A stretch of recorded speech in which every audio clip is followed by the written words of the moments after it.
Hello, everybody, and welcome to another exciting evening of entertainment on Gehenna Gaming. This is a very special night, a very special Friday stream, our first in a series of 4 Ace Adventure streams to help support the Ace Adventure Kickstarter on Kickstarter now. If you didn't know about the Ace Adventure Kickstarter, you're going to get to see us play Ace Adventure tonight. I'm not sure how you got here without knowing about the Kickstarter. You're amazing. I've just posted the link to the Kickstarter in the chat so you can go and check it out. Let's start with a quick update on the Kickstarter itself before we get into the nitty gritty. We launched this at 9 a.m. yesterday Eastern Time. We are now at $3,411 pledged, which is 90% of what we need to make this game a reality. So that's pretty exciting. We're pretty happy about that. We appreciate all the support we've gotten from everybody so far. I'm gonna, I'll keep an eye on that here and there, and if anything amazing happens, and I miss it, I'm sure one of y'all will tell me, because you're a bunch of nerds who like to click refresh on pages too. I know who you are. You're great, and we love you. Like I said, we're playing Ace Adventure, the amazing game of social justice warriors who are also pilots between the world wars. It's a really fun game. You can watch a video about it on Kickstarter. You're seeing our amazing faces tonight. You're not seeing our character sheets and stuff, but that's because we're the best things about this game. No, it's true. It's true. This is a game that's all about the players and dynamically having a good time. If you want to see the art, head over to the Kickstarter after this. It's all over there. You're fine. You're gonna see it fine. All right, where are we? That's plugged in. That's plugged in. Good. Error message goes go away. And tonight we are playing the fantastic adventure, the first adventure I ever wrote for this game that I've revamped for the current version of the rules. It's Ace Adventure versus the Turtle of Providence. And before we get into the adventure, we're going to go around, we're going to talk to each other, introduce our players, find out who they are and who they're playing, and then we'll jump right in because this is a very quick and fast system. I'm going to explain the rules as we need them, so we're not going to get bogged down with a bunch of explanation at the beginning. So I'm going to start in order of playing card importance. So let's start with Natalie. Natalie, tell us who you are and who you're playing tonight. Hi, I'm Natalie Putum. I'm a professional game master with Charm Person Games out of Baltimore, Maryland. And tonight I will be playing Ace Adventure, the time-traveling pilot Ace from the far future year of 2020. That's amazing. I love it. I love it so much.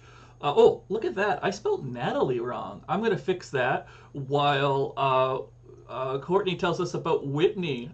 Both people, please. What's going on? Tell us about you. Oh, I was like, both people. Yes, both there's your two of me. the you and the you are portraying. Yes. My name is Courtney Taylor. I'm a voice actor, and I will be playing Whitney King, who is a British engineer who works on junk planes during the war and loves a good, dangerous idea when paired up with my friend Ace. I also have a fantastic little assistant bulldog that I bring along on all my tinkerings. I love it. I love it so much. Of course, Whitney has a bulldog. We all knew that. And a lot of these characters do have their sort of backstories tied into World War One, so no one should be surprised to hear stuff about that. A lot of these characters have a little bit that helped them meet each other before this game got started. But these days, of course, Ace Adventure and the Flying Royal Flush are more of I don't want to say mercenaries, but free-form adventurers based out of Boston Harbor, because where else would you want to put a bunch of planes and experimental devices? Let us now jump after King. We're skipping Queen tonight, and we're going straight to Jacqueline. And again, that's wrong. I'm correcting all sorts of things while we're talking. So take us away, Jacqueline. Bonjour, je suis Jacqueline. I am a former spy from France. I'm a master of the Pilotoc, and I may be retired, but I'm not out of the game. Me personally, I'm Sissy Jones. I'm a voice actor and total dork. So I'm here for it. Oh my gosh, so much fun. And we have a special guest tonight. We have the amazing reappearing Tommy and Ten in our corner here. Why don't you tell us who you are, Tommy? I am Tommy Ricard. I'm a nerd. I'm a drummer as well. And What do you drum for? oh, I drum for a band called Orchid. Kind of a heavier band, like Black Sabbath or something. But I also do session work and play with a ton of different people. So Nice. and I do a little voice acting as well. Oh, okay. See, I didn't know that. I failed to promote that part to you earlier today. I think it was kept secret. Oh, okay. Well, now it's good. That's a hot reveal here on Friday night, Gehenna Gaming. I am a hot review. I'm sure it won't be our last one either. And then finally, last but certainly not least, we have my good friend, the other Brian. Tell us who you are, sir. Hey, I'm Brian Silliard. I develop video games independently as Digital Dessert, and I will be portraying Carrie Wild, who is a freelance photographer, currently working for the Boston American. Not officially part of the Royal Flush, but I show up to cover what the group does, and if I jump in a plane and start helping out, no one seems to mind. Love it. I love it. I love it. I love it. We are going to start our scene. Oh, I'm sorry. I'm not doing this professionally at all. Let me just take a sip of water. Hydration is professional. Very important. Did Okay. you just take off the coat, Sissy? What? Did you just take off the coat? Oui, it's very hot. Does the job well. So now let me officially welcome you. Ladies and gentlemen, boys and girls, gentle thems and ladies, welcome to another official adventure of Ace Adventure and the Flying Royal Flush. Tonight's episode, Ace Adventure versus the Turtle of Providence. We set our scene across the beautiful Boston skyline. It is a crisp fall morning. Just a gentle breeze in the air, and we find our fateful heroes, wherever they may be, strewn across the city. And what I'd like to do is, just like we did before, perhaps in reverse order this time, we're going to pick a little moment with each person, and I just want you to describe how you feel your character is looking. And on this fantastic day in pulpy 1930-ish Boston, where are you? How do you spend a relaxing Saturday morning? And what do you look like? How do you picture your character? Brian, would you go first for us? Yeah, well, it's my day off, but that doesn't mean I stop taking photographs. So I am going around the lovely Boston Common, capturing just the moments when the townsfolk are doing their fun little Boston things. Great. I love it. I'm catching some shots of the swan boats. And what does Carrie look like? Carrie, she is wearing a sort of a little more relaxed suit. I don't know how exactly that works, but that's fine. It looks sharp, but not too sharp. Yeah. No, you know, some people have suits for many occasions. You know, you have your formal suit, your danger suit, your relaxed suit. That's perfectly reasonable and respectable. We get it. We're with you. And let's jump to my top right corner here, Jacqueline. What do you look like, and what are you doing on a fine, crisp Saturday morning? Well, I have very tight little pink curls in my hair with a very fashionable beret. I'm sitting in a cafe in Little Italy, drinking my espresso and eyeballing a cannoli. I love it. I love it so much. I am surveying the scene and looking for weak men. Or women. Yes, there's of course ample opportunity in Boston's North End, the Little Italy of Boston. And Tommy, what about you? What about 10, really? Well, I only have one suit, and it's formal and it's danger. It's a suit for all occasions, so I'm wearing that suit. I also have a hat. I'm fond of hats. Good. My head gets a little chilly. It's shaved on the sides, so the sides of my head get cold, so I wear the hat. I'm literally just looking for the closest pub. Right. I've just woken up, and I need to start my Saturday off right. I love it. Fantastic. But it's during Prohibition, so I need to find a speakeasy. Yes, absolutely. But do you know of any speakeasies in Boston, or is this your first time looking for a drink? This is my second time looking for a drink. Oh, okay. So you know at least one. I know one. Yeah. I don't remember where it is, but I did find one. Okay. I'm sure you'll find something, unless you are so rudely interrupted by some kind of crazy, exciting happenstance. But that seems unlikely. What? What? One can only hope. What? Exactly. And what about Whitney? Whitney is in her secret garage underground her flat. She is tinkering happily on a new project. And she is, her trusty bulldog Hindenburg is with her, and she is stirring a little homemade moonshine into her morning coffee. She has leather dungarees on over a silk shirt, much like this, and she is greasy yet formal. I love it. This fantastic. It's a moonshine. Perhaps you will find this speakeasy. That's yes, right. Of course, I make my own moonshine. I don't need to have anyone else make it for me because I've invented my very own.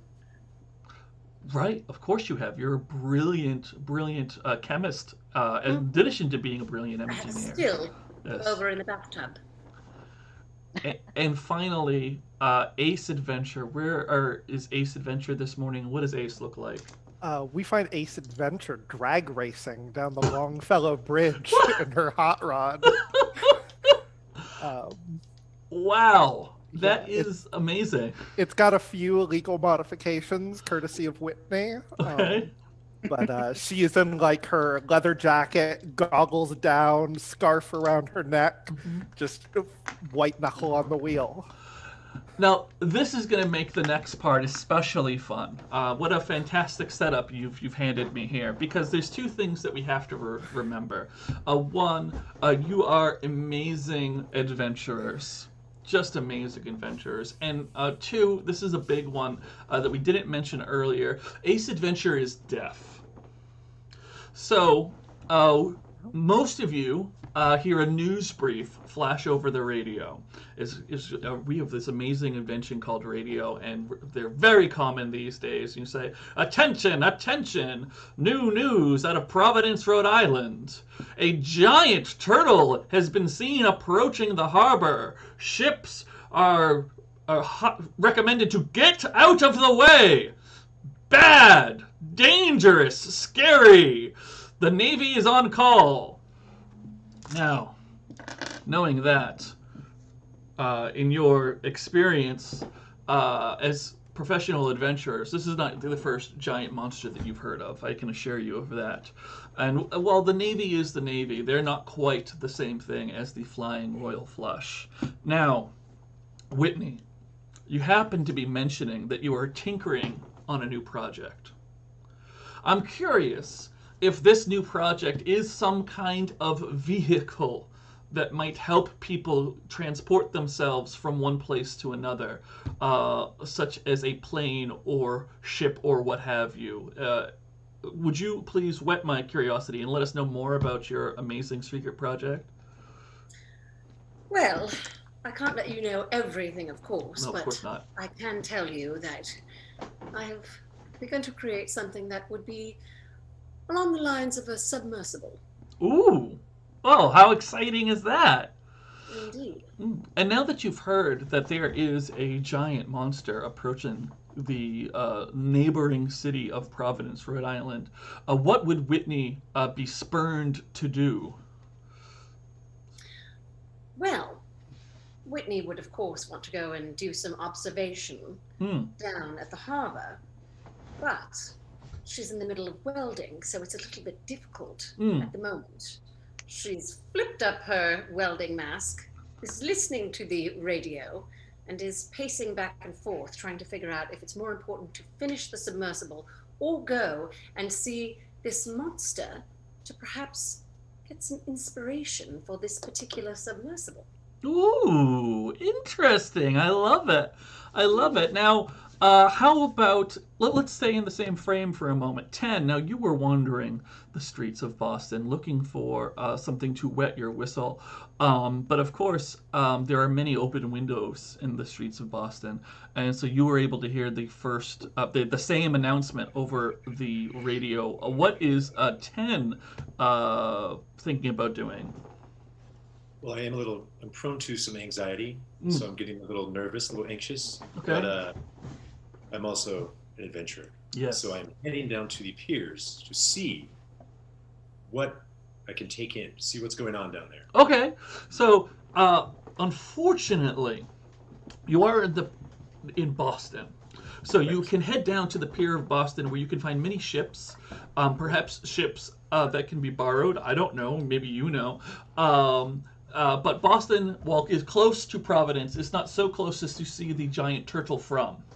Right. Yes. Right. Thank you for clearing that up for me. No problem. We have to just make sure that everyone here knows this. And there's a reason why I'm playing this out. And the reason is I want to play with this idea for a moment that we are in a pulp-like, comic book-like world. And while Providence isn't far, it's not amazingly close. But here's a wonderful thing about comic booky worlds. There are lots of ways to get from point A to point B. And once we start going there, it's really just a page turn away. So I'm not worried too much about super realisticness. But I do want to find out how our heroes like to travel. So let's jump now to... Let's jump to Jacqueline. Jacqueline, you found your eyes laying on many things before the radio so rudely pulled your attention. How would you respond? Well, I would pay my tab, give a wink to the bartender or the waiter, and I would sneak back into the back of the restaurant. There is a tiny little passageway that I happen to know about for various reasons. And I go back in there. That takes me on a walkway to my Model A that is waiting for me. I jump in, and even though it is very uncomely for a woman to drive, I drive myself to the nearest airfield, because of course I am also a pilot. Yes. So I jump in a small Cessna and go up in the air to see what is going on. Excellent. I love it. I don't know if Cessnas were existing back then, but they are now. They are absolutely now. This is an alternate universe, and we worry only so much about historical accuracy. How about Carrie Wild? Let's go to Carrie and leave Ace for laughs. Carrie, you are out taking photographs when you hear this very same news announcement. Well, I can't miss my chance to get in on a scoop like that. But it is a little far away, and if I'm going to get there in time, I'm going to need some rapid transport. But fortunately, my good friends at the Flying Royal Flush have a whole squadron of planes, and I'm sure they wouldn't mind if I borrowed one of them to take a quick trip down to Rhode Island. No, I imagine not. So you were going to rush off to their secret base that you just so happen to know about, is that correct? Yeah. Well, I mean, I'm their photographer. Right, obviously. Fantastic. So you rush off. You find the closest mode of transport to you. Perhaps you have left a car nearby when you went to take your pictures, and you rush off to the secret it was base. a motorcycle. Oh, it was I'm sorry. I made a bad assumption. Of course it's a motorcycle. We all know that you drive a motorcycle. And you rush off on your motorcycle, and you get to the base. And that's where you find, of course, Whitney King madly pacing in front of her, this new secret project. Perhaps it is a good time to interact with one another and help each other out. Hey, Whitney, what are you waiting for? There's a turtle down in Rhode Island. I know. I was hoping that I would get this submersible welded up in time that I could possibly go around by sea, but then I realized that train is probably faster. Train? You don't want to go by plane? We have a whole squad of those things. A plane, you say? Indeed. Let's. I love planes. I've built quite a few in my day, and if it breaks down, I can fix it. Well, unless you think that submersible's ready to go? Well, I mean, it could be, but on the other hand, we could die. So it's up to you. Well, that's... I mean... So what else is new? Just working on this submersible and a few killer canes and things like that. Just, things to pop up and surprise people. Hindi, don't. No, get away from his leg. Sorry, she's quite rude. Well, How have you been, darling? Oh, just fantastic. And if that thing is ready to go, I've been meaning to try some underwater photography. Let's do it. Give me 2 shakes of a lamb's tail. Let me just weld this sucker together, and we'll go. I love it. Let's jump to Ace, who is speeding across the Longfellow Bridge. Now, Ace, we mentioned earlier that you're deaf, which of course you're well aware of, but that doesn't mean you don't know how to communicate with people. So, as opposed to me doing the setup, you tell me, as you're racing across the bridge, do you come across this information, or do you need some other sort of trigger for you to get into the action? I think one of the features that is put into my car is for high alert news items. There's a small ticker tape printer that will print out on ticker tape what is happening in the center console. So I see this ticker tape as I'm racing across the bridge, and I read and I say, "Oh fuck, giant turtle!" And I yank the wheel to the right and will launch off the bridge. And I push another button for another feature Whitney installed in, and 2 pontoons under my hot rod inflate, and it turns into a speedboat. Well, isn't that amazing? It is. What an amazing happenstance. And as you speed off of the bridge and past the harbor, you happen to see your good friend, Ten, at the end of a long pier, just sort of like looking around, waving actively. Excellent, even better. Yeah, I'll go up and pick up 10. Fantastic. Yeah. So now we have Jacqueline in the air. We have Ace and 10 on a race car / speedboat. Just as Whitney manages to get the last weldings onto this new submersible. So we're all making our way to Providence, Rhode Island.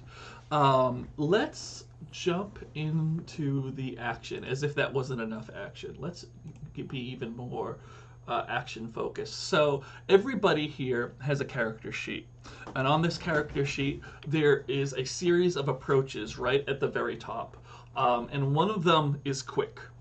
All of them have a number next to them between -1 and +2 that just sort of represent like how you tend to act and how good you are when you're acting in these different ways. Now, quick is one of those approaches. And quick is how we decide who starts things off when we're going into an action-paced scene. So let's just do a really quick check-in and see what people's quicks are. Does anybody have a quick of +2? Raise your hand or wiggle your fingers. Oh, Ace. Ace has a quick of +2. And generally, I should say very, very specifically, this game comes with 6 characters right out the gate, and you can make your own characters, of course, too, if you don't want to use the 6 characters they come with. And each one has one score that is at +2. And as it so happens, there's 6 scores, there's 6 characters. Everyone has a unique best score. So I know that Ace is at +2, and no one is going to beat that. You now have all a little insight into my strange, crazy mind. So Ace, you're going to start off this initiative. That doesn't necessarily mean that you get there exactly first, but you were the first panel in the comic book that we see. We see you speeding towards the turtle. And by the time you get there, the turtle, of course, with its large spiked back, ridges sort of like peeling up in random directions, it seems to be eating a Navy vessel. The Navy has attempted to slow it down, but while it hasn't reached land yet, it is getting closer and closer, and is currently chewing on a small destroyer of some kind. And what do you do? I think I want to drive my boat as close to it as I can get and try and get its attention. Oh, excellent. I'm going to try and lead it away from land. Oh, fantastic. So you want to get the ship's attention, not the ship, the turtle's attention just by being another tasty vessel. Is that correct?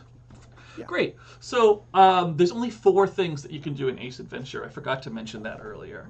You might think that's very limiting, but we happen to think that it covers all possible things you might ever want to do. You can attack something. If you are under attack, you can defend. You can create an advantage if you're trying to help yourself or somebody else do something better. Or you can overcome an obstacle. And overcoming an obstacle means that you're either trying to sort of diminish something that's in your path, move around something that is slowing you down, or otherwise progress farther when there is something that is making your life more difficult. Now, I think that trying to steer the turtle away from a land, I think that's not creating an advantage necessarily, because your fellow heroes aren't going to necessarily do better because the turtle is in the water. But I do think you're overcoming an obstacle. You're making sure that we don't end up with more innocents that are going to make the scene harder. So that's the kind of role we're going to go for. So you are going to pick up your fate dice. Okay. You are going to look at your approaches, and you're going to tell me which of these approaches best describe how you are distracting the turtle the way you just described it to me. I'm being quick. You are being quick. It's all about getting in the face of the turtle and leading it away.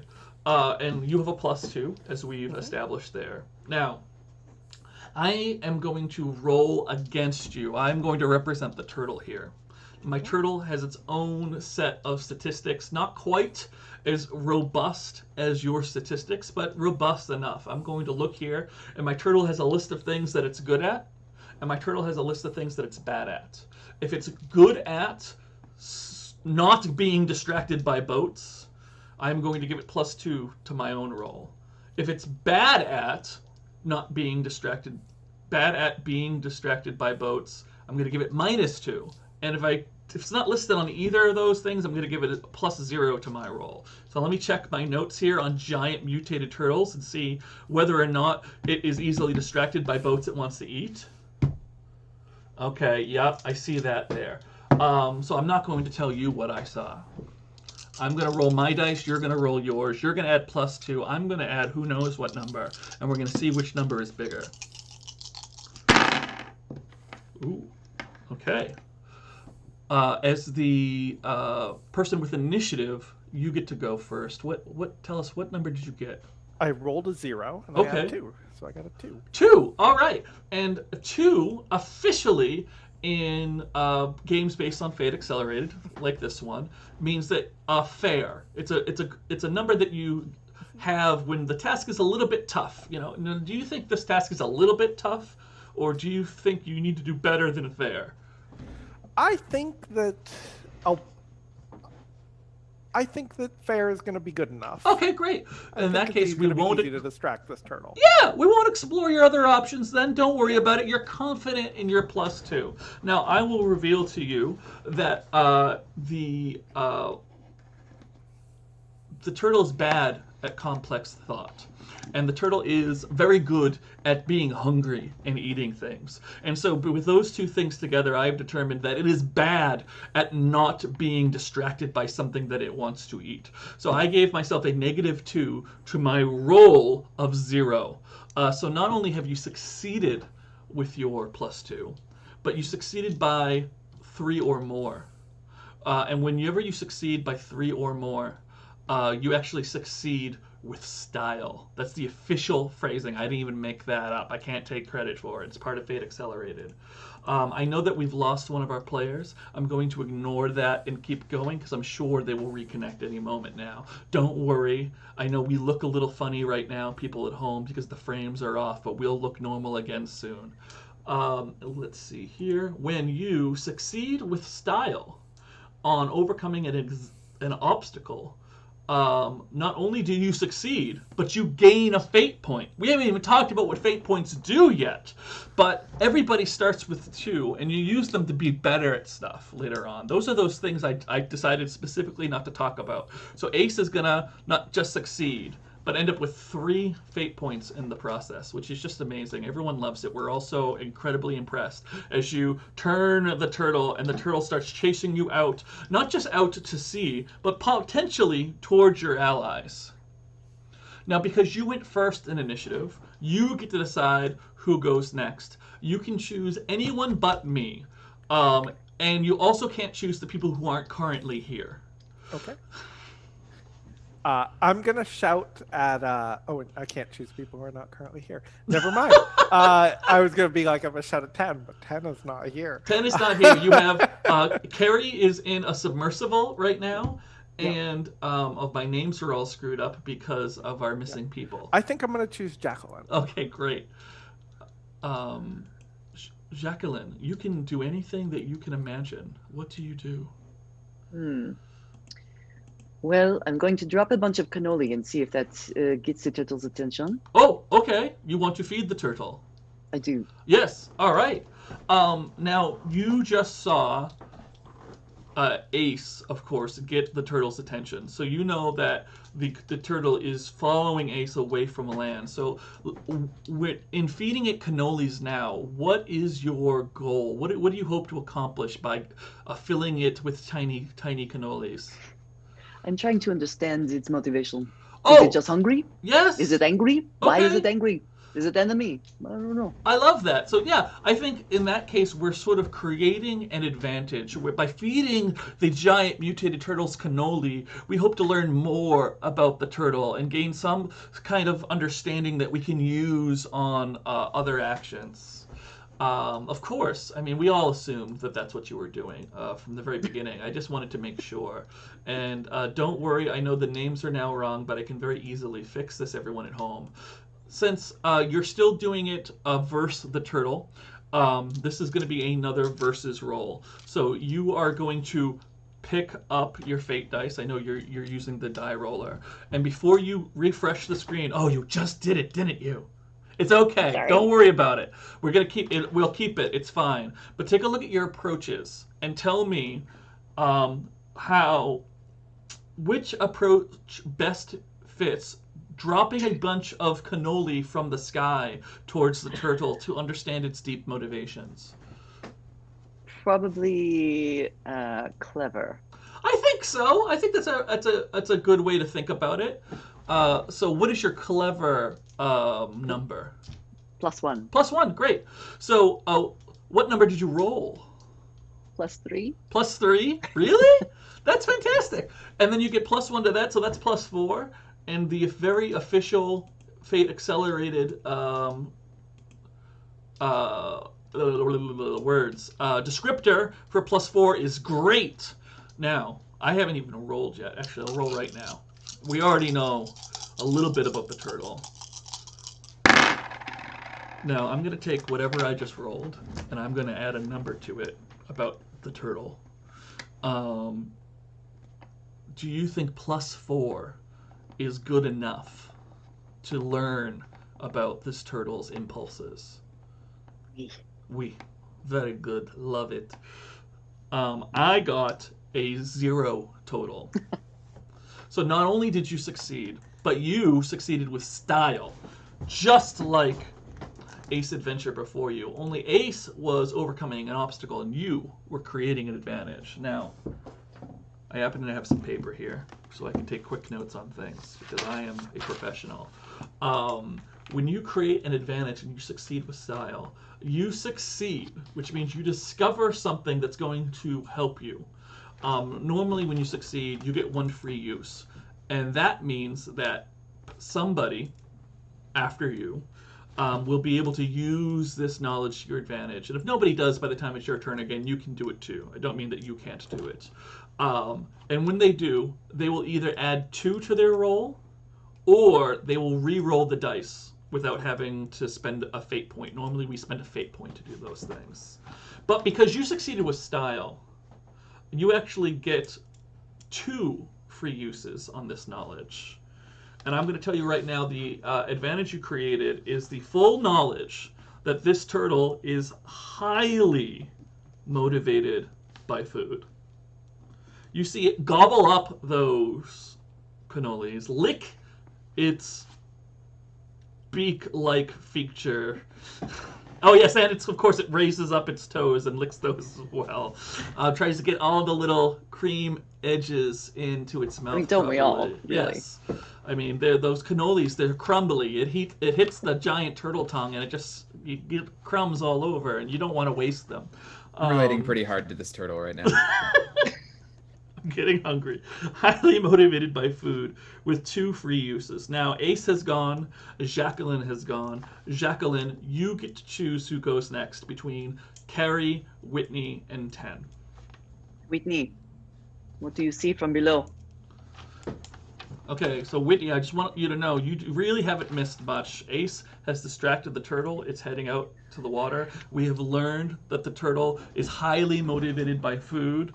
So we either need to get the turtle to leave fully or subdue the turtle somehow, or, I don't know, something else even more creative. You are in, of course, your submersible, which I'm sure has many creative options. What would you like to do? Now, the first thing that you need to do, unfortunately, I hate to interrupt you, is unmute yourself so we can hear the words that you are saying. Hindi tends to snore quite loud, and since she is with me, I'd just like to make sure that no one is bothered by that. Well, I do have some special technology here that would allow us to lasso the turtle and bring the turtle back for some sort of testing, which definitely appeals to my more scientific mind. However, I would like to get close enough as well for Carrie to take some photos. Absolutely. So I would like to,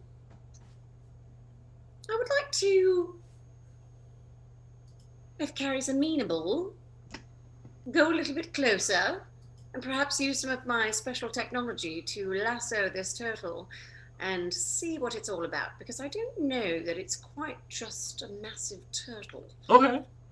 I love it. I would never object to getting closer to danger. Mm-hmm. Right.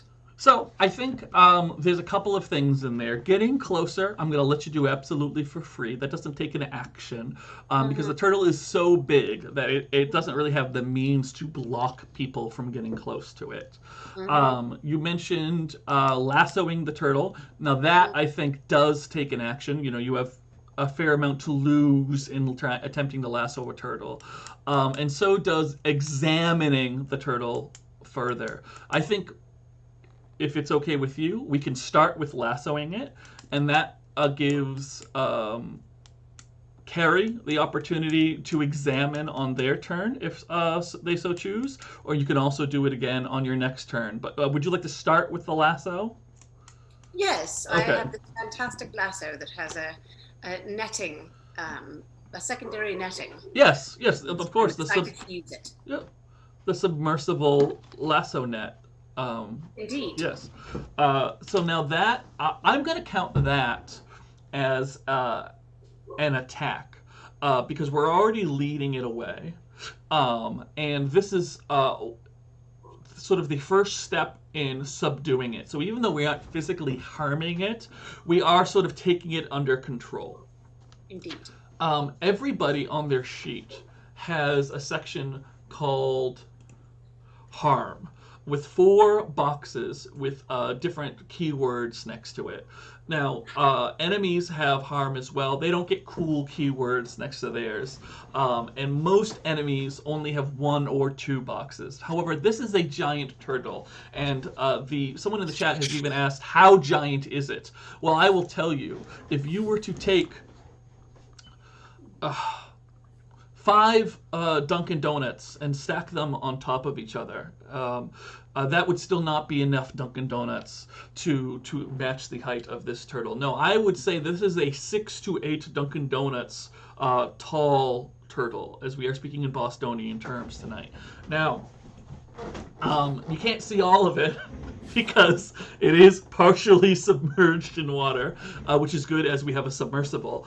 Now, with the lasso, would you like to try to get it around the neck, or do we think a foot would do? What do you think is the best place to lasso a giant mutated turtle? Well, I would say the neck is always best because it will guide. The foot or flipper would antagonize the turtle, which we don't really want to do, and we want to have it sort of steer back around. So it sort of harness it around the neck and then turn it around like a cruise ship. Excellent. I love it. So make it like a harness. Indeed. I love it. So looking at our approaches, which approach do you think best represents shooting a netted lasso out of the submersible around the giant mutated turtle's necks? Ooh. Well, I mean, it should be precise, but it also needs to be sneaky. Oh, wow. That's true.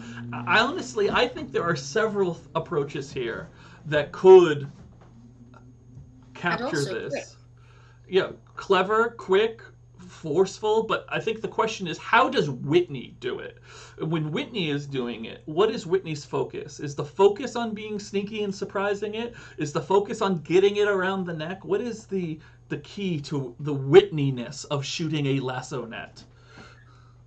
Always precise. Always precise. I love it. Always precise. So, I am actually going to set a target number on this one. I'm not going to roll for the turtle because I don't think the turtle knows to dodge the netted lasso. So the question is just how hard is it to get a netted lasso from a submersible around the turtle's neck? So I'm going to set a target number right now secretly in my head. Okay, I've done that. And you are going to roll your fate dice and add your +1 for precise and see if you can hit or get better than my secret lasso turtleneck number. Push anyone? Yep. That one? Yep. +1. Plus your... So it's 2. Excellent. Now, we know, of course, that 2 is fair. Do you think that fair is a good enough descriptor to lasso? Oh, no, we're saying no. So we have a few options there. You could spend a fate point to add 2 or re-roll. Now, officially, the game designers behind Fate Accelerated don't recommend that you re-roll unless you have a -3 or a -4, but they're not here. You can do whatever you want. This is your turn in your story. You also, of course, don't have to spend a fate point right now if you don't want to, because earlier Jacqueline managed to learn more about the turtle. And if you think that knowing that the turtle is highly motivated by food, if you can somehow work that into lassoing the turtle, you can, of course, get a +2 or a reroll for free instead of spending a fate point. What do you think? Highly motivated by food. You already know that, but well, I do have a special vacuum in the submersible that will suck in lots of fish without the water and then spit it directly in any direction that I like. Right. So, knowing that the turtle is partial to cannoli is a little curious, but I would also assume that the turtle would like some fish. So perhaps I use my special vacuum and utilize that instead of the lasso at the moment. You could even, if I might suggest, shoot the fish in the direction that the lasso is coming to make sure the turtle turns its head properly for you. Indeed. I shall distract with my vacuum, and then I will use my special nut lasso. Oh, excellent. Would you like to add 2 and make your total a +4, or do you think you would rather re-roll your dice?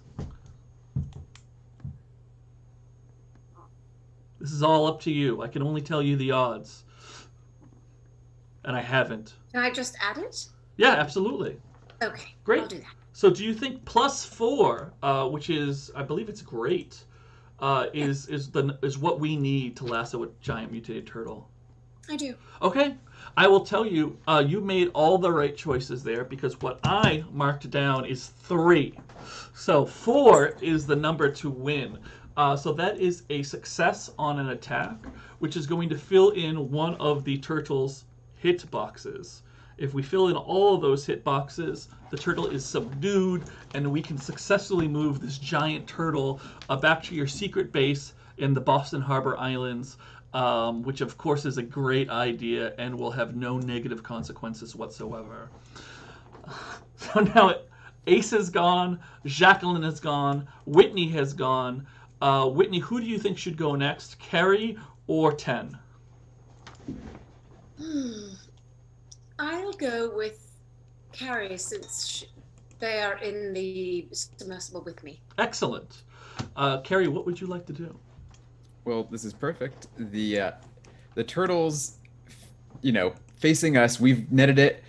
I can get the perfect headshot, get all the pictures I need, and maybe in the process, the camera flash will end up stunning the turtle. And I think stunning a turtle take it out of the picture a little bit helps subdue the turtle. I think I would count this as an attack. While you may not be doing it with full intent, really what you really want are those glamour shots of the harnessed turtle. You're still sort of helping to subdue it. So which of your approaches do you think best describe partially blinding the turtle with camera flashes from a submersible? I could see quick or clever. Okay, I could see either of those. I think, you know what? I take it back. I think it would be quick more than clever, because you have described it as sort of an unintentional blinding. So, what's your quick?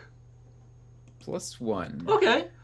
And I will roll as the turtle on this one, because now that the turtle is harnessed, it is going to struggle a bit more. Where's my dice? There they are. So I will roll, you will roll, we will add our numbers. What is my number? Ah, yes.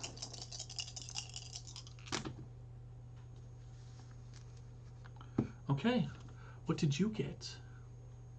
I rolled a 3. Wow. +1 makes it a 4. That's again great as established. Do you think great is what you need to partially blind a turtle? Yeah, let's go with it. All right, great. I got a -1. So you don't just succeed, and you succeed with style. And while this is our 3rd success with style, this is our 1st on an attack. So let's see what that does. When you succeed with style on an attack, you damage the target. In this case, it's not a physical harm. It's we're using the hitboxes as submission. And you have 2 choices. You can either fill in a hitbox and create a conditional aspect. Now, a conditional aspect is kind of like highly motivated by food when we created the aspect earlier. It's something that sticks with the turtle for as long as it makes sense to stick with the turtle and changes the scene. So you could create something new, such as stunned or blinded, and other people could use that if they needed to spend a fate point and didn't know exactly how to justify it. Just like we said, oh, can you justify highly motivated by food? You always have to justify whether you're spending a fate point or not. Or your other option, so there's hitbox and conditional aspect, or you can create a conditional aspect with a free use on it. We still have one free use on highly motivated by food. So which would you like? Would you like to fill a hitbox and create the conditional aspect, or create the conditional aspect that can be used once for free? Let's do the first one. All right. I think that's a jolly good idea. And oh, now I'm English. And what facial expression did you capture on the troll? I need to know how much duck lips we got here. Oh, I feel like the turtle is probably mid chew. Oh, okay. So it's a real glamour shot then. I love it. And what should we name the aspect? I think disoriented. Disoriented. Excellent. So now that only leaves one person left for you to choose to go next. I will choose 10. Excellent. 10, what would you like to do? So I would like to assist in getting the turtle back to Whitney's base for research. So I was going to lasso myself, launch myself to the turtle, ride the turtle back to the base. Oh, absolutely. That makes perfect sense to me, because we need someone to guide it from the top. Yes. Yes. Serious Aquaman vibes. Yes. Such serious Aquaman energy. And I'm a little bit of a lone wolf. But I am trained via being a member of Anarchy from a young age. I love it. To ride turtles. To ride turtles, to lasso turtles. So this is something I'm very comfortable doing, so I feel like this is definitely in my wheelhouse. And hello, Lulu. Absolutely. Hindi, sorry. Hindi agrees, by the way. So, since the turtle is already lassoed, I think it's going to be difficult for the turtle to resist the lassoing part. I think you're going to be able to do that for free. And what I'm going to test you on here is the steering of the turtle. Can you successfully coax the turtle to go in the direction you choose? Now, which approach do you think best matches steering a giant mutated turtle? Well, a lot of this depends on what type of breakfast I had. If I did find a speakeasy, this could be a problem, but I think I'm okay right now. Okay. We're early enough in the day where I can actually guide the turtle, but I think precision would be my way to go. Okay, I think that sounds great. I'm going to, of course, roll against you, the turtle resisting being steered. If you're wondering, Hindi is drinking basically the harbor. The ocean. Oh, great. Hindi's very thirsty. Very thirsty. Well, luckily they're in a submersible where it is you have quick access through those screen doors. Let's see here. I dropped my die. And I've picked it up again. All right, so we will both roll and add our numbers. Okay.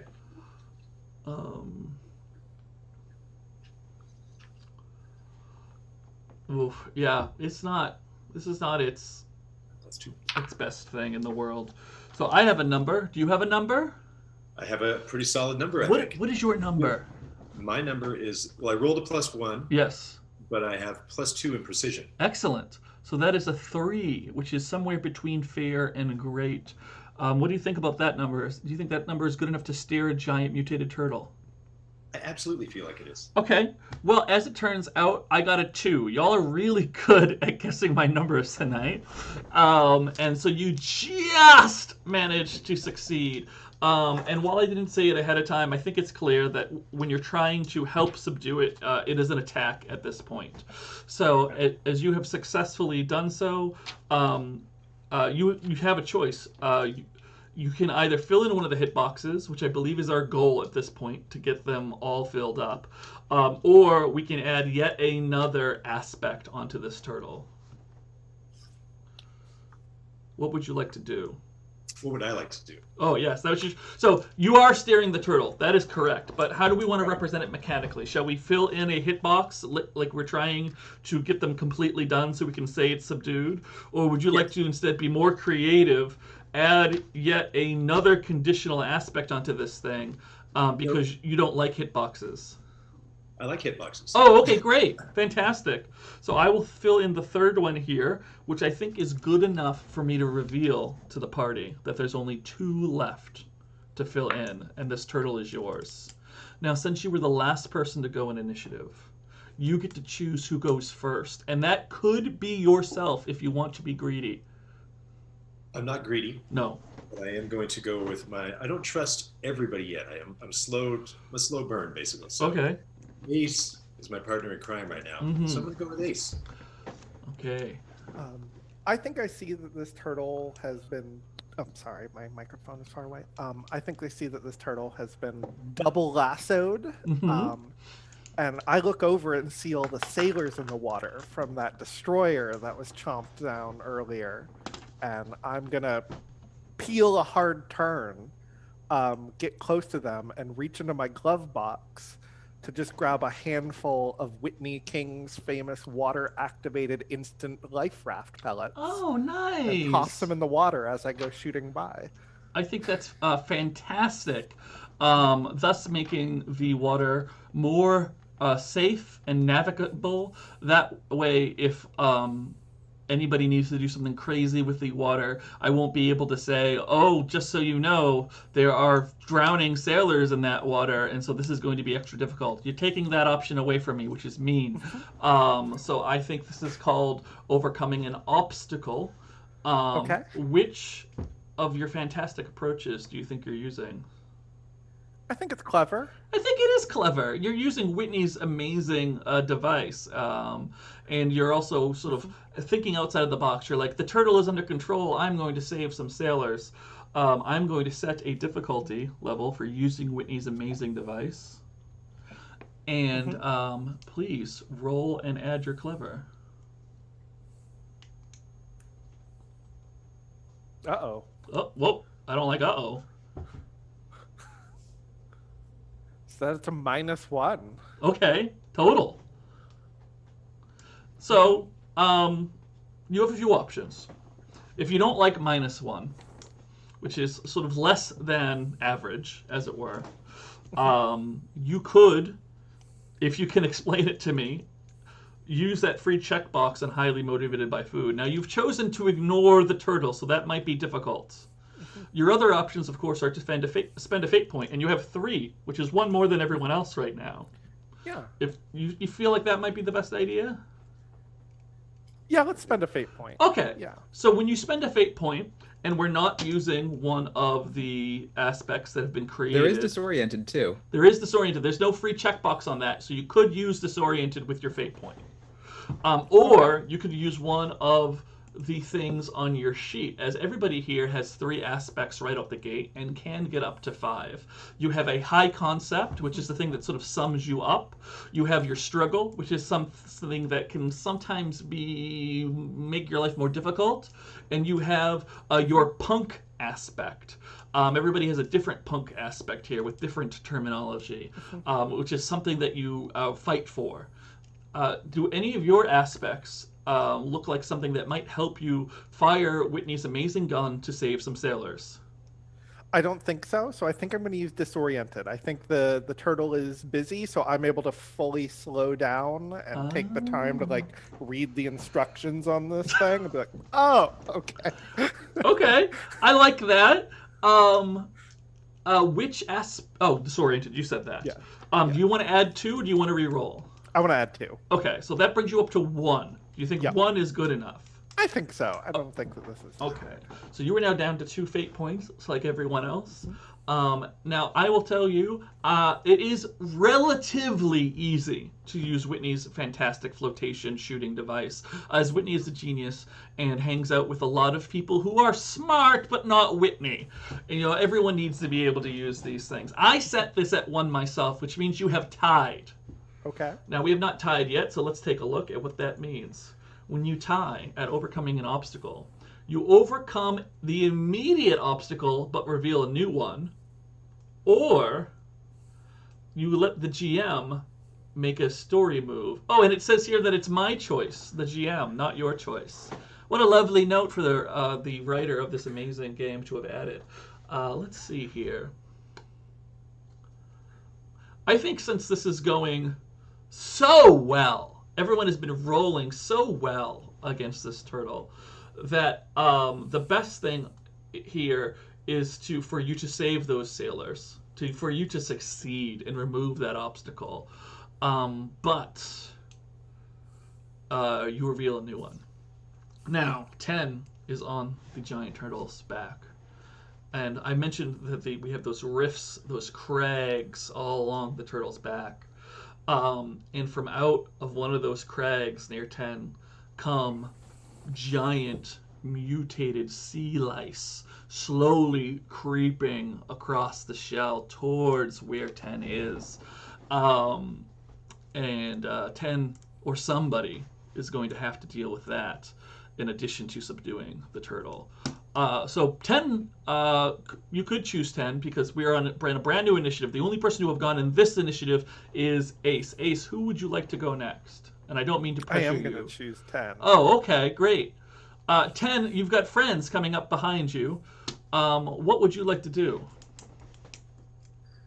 So explain the situation again as far as the legs. Like it's there are more turtles coming toward me. Is that what you said? They're not turtles. They're giant mutated sea lice. Now this is a giant turtle, and as we established, a turtle is at least 6 to 8 Dunkin' Donuts tall. Now the sea lice are usually much smaller than a turtle, and so these are sort of the size of a pony each. And there's like 3 right now coming out towards you curiously. And so they're mutated. Yes, they're giant mutated sea lice. This is 4 mutated beings that we found. Yes. The turtle was infested, it turns out. Question. So I have a lasso wrapped around the turtle, correct? You do have a lasso wrapped around the turtle. I have a net around the turtle as well, right? There is also I believe we called it a nestle around the turtle. The lasso. Yes. So, is the lasso big enough to cover the 4 mutated sea lice? Yeah. Because there's 3 lice and then the turtle, and so your companion had counted the total as 4. I think a 10 is a skilled combatant. You could possibly manage to use the edge of the netting and net the lice as well if you would like to attempt to do so. It just will not be easy. It will not be easy, but I am well trained. You are. Yes, I would like to do that. I would like to take the netting and scoop up the 3 mutated lice. Okay. So, as to not overly complicate our scene, I'm going to count the lice as an obstacle and not a new combatant, just because there's so much more we can do tonight than continue one large fight. So I'm going to say netting the sea lice is overcoming an obstacle. And if you look at your approaches, which approach do you think best represents you taking a bit of net lasso and netting the sea lice as well? I don't need to be boring, but I feel like precision is kind of the thing again. I think that's fine. I don't think you're boring. I find you very interesting. Still interesting. So we're going to go with precision. Okay, great. I am going to have the sea lice roll against you. Great. We'll see how spry they are. So go ahead and roll your dice and add your precision. Your precise. No? No good? No bueno? -1. Yeah, with my precision. Okay. Do you find that -1 is good enough? I'm saying no. Okay. Shouldn't have had that green flag for I breakfast. know. So the good news is that everyone starts with 2 fate points. So you can spend one of your fate points in order to add to or re-roll, as long as looking at your sheet and looking at those 3 aspects that are on your sheet, you think one of those would be able to help you net you some sea lice. One of those 3 aspects. Yes, right below the approaches. Oh, I see.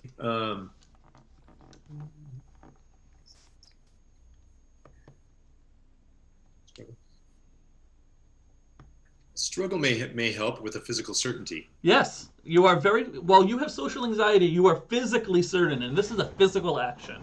I would absolutely let you do that. Would you like to add to or re-roll your dice? With no one around. No one around. That's right. So yes, the struggle. Okay. I'm catching it all on photos, though. Are you taking photos of all of this? Sorry, they're beneath you. You can't see them. It's like they're not even there. You don't know. I don't know that they're there. You don't know. It's okay. Would you like to add to or re-roll your dice? I would like to re-roll. Okay, please re-roll. It's a 0, but I get +2, right? Is +2 your precise? It is, yes. So that's a 2. Are you happy with your 2? I am. Excellent. So I rolled a -1 and added 2 to it because they are good at dodging, but that 1 is not as good as 2. We all know this. And so you have succeeded on corralling and netting the mutant sea lice, which is fantastic. That's 1 less obstacle on the table. We can forgive Ace for only tying and not completely succeeding on their turn. Now, there are still 2 checkboxes to fill in, though. Ace and 10 have gone, so you can choose between Carrie, Jacqueline, and Whitney to go next. So Whitney and Carrie are underwater. They are, in a submersible. I don't even know they're there, other than the fact that some net came out of the water. That's true. You could make assumptions, but if you're not one to make assumptions, then you're not one to make assumptions.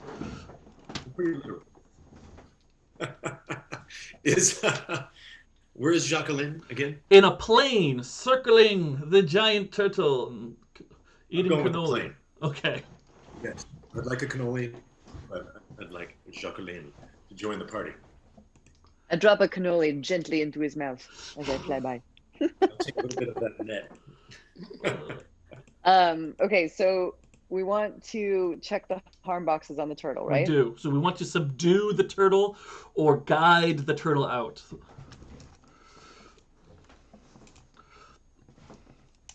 I think I have some of Whitney's water-activated food rations. Oh, yeah.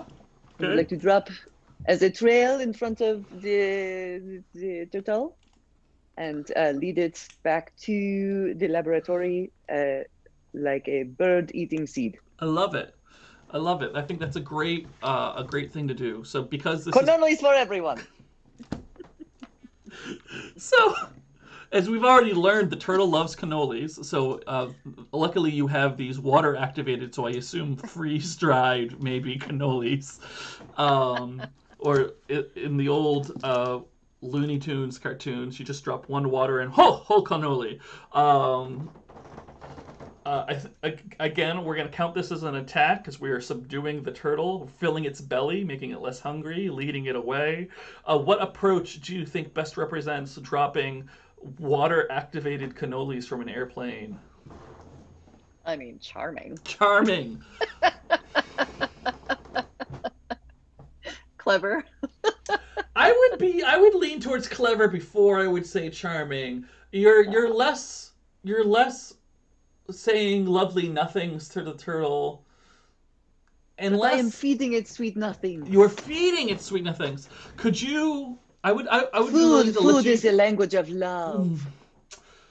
So would you say, in order to get charming, that as you're dropping it, you're sort of. I am reciting poetry to it. Oh yes. Above its head. I am low flying, low buzz, and I'm saying, sweet turtle, you are the light of my life. I am so happy to finally see you in person. We have been waiting for you. We think your shell is exquisite and your skin is in need of moisture. Please come with us and we will moisturize your skin and make you feel Wow, you really nailed what I was looking for there. I appreciate that. And as you whisper sweet nothings and deliver sweet somethings to the turtle, I will roll for the turtle and see if the turtle can resist such things. And you will roll and add your charming. Okay. Okay. What did you get for your number? I rolled a +2 and I have a +2, so +4. Amazing. And do you think 4 is good enough to beat the turtle at this love game? Oui. Well, I think with a 4 I could lead it around the world and it would still follow me. Well, I rolled a -1 and I added -2 to my roll. So yes, with your 4 you beat it by 7, which means you succeed with style. And as we said before, when you succeed with style on an attack, and we're counting the subduing as an attack, you may fill a hitbox, and you may create one more aspect for the turtle. Perhaps something like lovesick, or... Yes. Yes, we like that one. The turtle is lovesick, and it is desperate for moisturizer. Oh, well. And so we only need to fill in one more checkbox, and we can consider this turtle subdued. Who would you like to go next? Shall we call on Whitney or Carrie? Kelly, what do you have? Well, it looks to me like this is all wrapped up. So satisfied with her pictures in hand and the turtle looking like things are about over, she leans back and accidentally pushes the nitro booster button on the sub's engines. Oh. So we are going to drag this turtle the rest of the way to Boston. Excellent. Which approach do you think best represents activating the nitro boosters, albeit accidentally? I feel like this is quick again. I think you were literally describing going faster, so that's fine with me. And I am going to set the difficulty on the nitro booster pulling the giant turtle. You realize 10 is going to be hanging on for dear life up there. Physical certainty. It's pretty punk rock. Just it is pretty punk rock. Okay, I have set the difficulty. Would you please roll? That is a 1. A 1 total. Do you believe that your 1 is good enough? Yeah, I think I'll spend the point just to make sure. Excellent. Get that +2. All right. So now you're at 3. You are content with your 3? Yeah. Do I need to tag an aspect? You do. You need to tell me what aspect do you think will help you drag the turtle, and that includes disoriented and lovesick. Well, I think I have a struggle, which is buttons exist to be pushed. Oh. I think in this case it's very literal. It is. That is perfectly all right. Now I set this at 2, so you just barely succeed, but just barely is all we need to check that last box and have the amazing Flying Royal Flush completely subdue a giant mutated turtle and its giant mutated sea lice, and drag it back to their secret island base in the Boston Harbor. You saved many lives and gained a giant monster. Congratulations. When we now we're just at about an hour and a half, which is where we like to take a break. This is about our midway point. Now, you might have thought that was all the adventure. It was just the giant mutated turtle. Well, you would be wrong. That's just the beginning of the adventure here. A giant monster fight often takes a little bit more time than other scenes, so we'll have plenty of time when we come back to get in some more action. So before we take a break, let me just tell you real quick where we are on the Kickstarter, because there was some donations during that. We are now at 3,531, which is 94% of the way to our final goal. So I want to thank anybody who has already donated. I want to thank those who donated while we were playing. We're going to take a quick 5 to 10 minutes to get our waters and things. You get your waters and things, hug your loved ones, do a little dance, and we will see We have to feed Hindi, darling. Just feed Hindi, get a cannoli, and we will see you very soon.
Hello, everybody. Thank you for joining us again. We are back from break in Ace Adventure vs. the Turtle of Providence. In our last segment, we were able to subdue the Turtle of Providence and bring it back. So now it is the Turtle of the secret base in Boston Harbor. And I'm sure that is going to lead us to even more adventures. And I was going to give you an update on the Kickstarter, and I have some amazing news. My phone literally just lit up. We are now 100% funded on the Kickstarter. This game is happening. Thank you so much, everyone who has backed and plans to back. This really is, it's a dream come true for me. I am a game designer, and I've managed to publish some things over the years, but this is the game that I've wanted to do for a really long time that I kept putting back on the table and reworking. This is a really big deal to me. So I really appreciate everybody's support. And we're going to give you, we're not stopping. We're going to do some stretch goals, get some more art in there, and we're going to do some more gameplay right now and give you even more Ace Adventure. So I won't get too sappy. We're going to push through this. Our adventurers, our heroes, our flying royal flush. Oh, hold on a second real quick. By the way, we're hosted tonight by Gehenna Gaming. That's the channel that you're on. They're also helping me with the Kickstarter.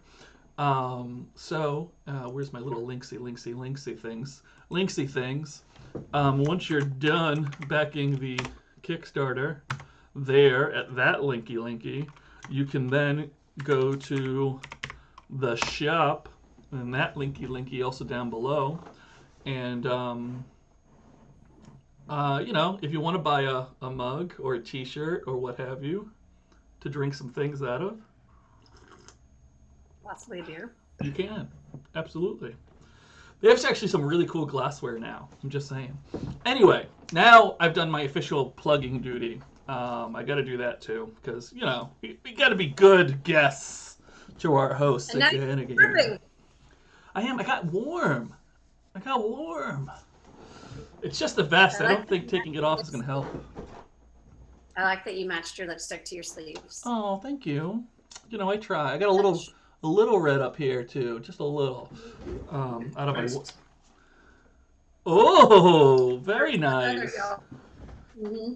We're a good-looking bunch, Don't think I didn't notice your little flight jacket there, Brian. Oh, thank you.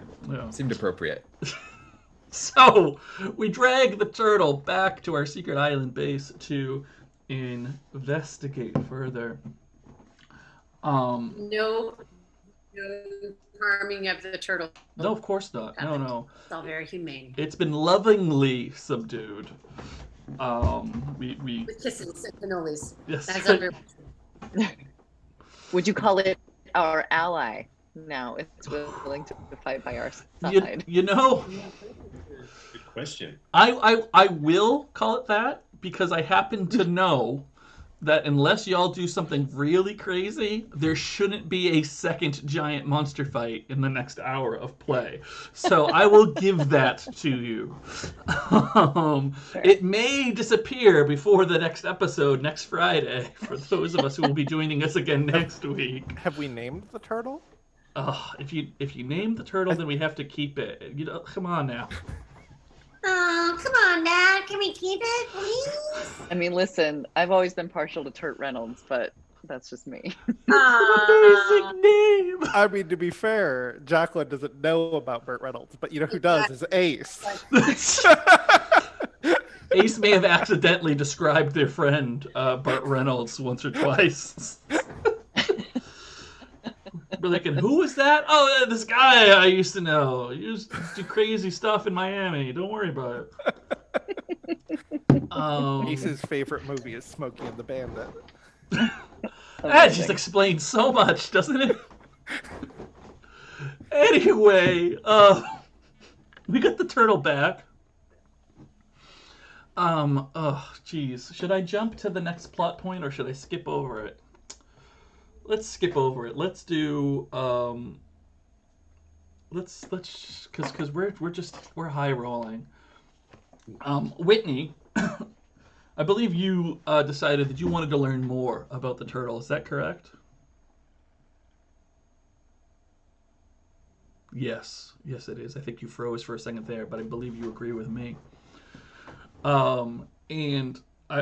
Here's a real-life factoid. I sprinkle some real-life factoids all amongst Ace Adventure. Marine biology doesn't really exist yet. The study of marine biology takes a while to sort of take off. It's not respected in the scientific community at this time in history. However, that doesn't stop some people from studying marine biology. And Whitney, as you flip through your contact Rolodex little black book, looking to see who you might be able to call upon to help you with this, as because we established you're an engineer and a fabulous chemist, but that doesn't make you a marine biologist by any means. The last place to have set up shop in Boston, where you might have been able to find somebody who considered themselves a marine biologist, was Barnum's Aquarial Gardens. This was a real place in Boston. Barnum, that Barnum, bought a real scientific facility that was doing poorly financially in Boston called Boston's Aquarial and Zoological Gardens. And they said, oh, well, we'll just add more entertainment. And they bought it, and they added some more entertainment to the science parts, and it didn't last 2 years under Barnum. And that was the last place to house marine scientists in the area, because, like I said, people just didn't respect marine biology as a thing yet. Right. It turned, wasn't it like Roosevelt or someone who actually sort of conservation and you might be right. That's out of my time research scope lately, but I think that sounds right. Around till the late 30s, late 40s, I think. But those scientists must have gone somewhere. And I think if you would like to make a roll to overcome an obstacle, we might be able to track them down. And I don't think, Whitney, you have to be alone in this. You can certainly try first, but there are a number of people who have different contexts throughout the city. Would you like to take a look and see if you can track down one of the marine biologists via your little black book? Or would you like to let someone else try to do that kind of legwork? I have a feeling that perhaps Jacqueline might know of a gentleman or gentlewoman who might fit that bill. Who might, I know them. amenable. You know so many people, Jacqueline. So many people. I would love for you to make an overcome obstacle roll and see if you remember anyone like that. And I think, considering your background, you can go ahead and use charming as your bonus on that roll. So roll with charming is a 1. That's your total? Okay. All right. So I don't remember names. Don't remember the names. It's very difficult. Jacqueline, you haven't used one of your fate points yet, though. I don't believe. Have you? So you still have 2. If you would like, you can take a look at the aspects that you have and see if one of them might help you remember a certain marine biologist. Sleep with the enemy? Yeah, it might help. That might help. And in doing so, you could either add 2 to your roll or you could re-roll. I will add 2. Okay, that brings you up to so 3. 3. Great. And 3 is absolutely what I set this as. So, because this is a little difficult finding a marine biologist in a city like Boston these days. Because, like I said, they shut down the Aquarial Gardens. So when we overcome an obstacle and we tie, this is a brand new thing. We haven't done this yet.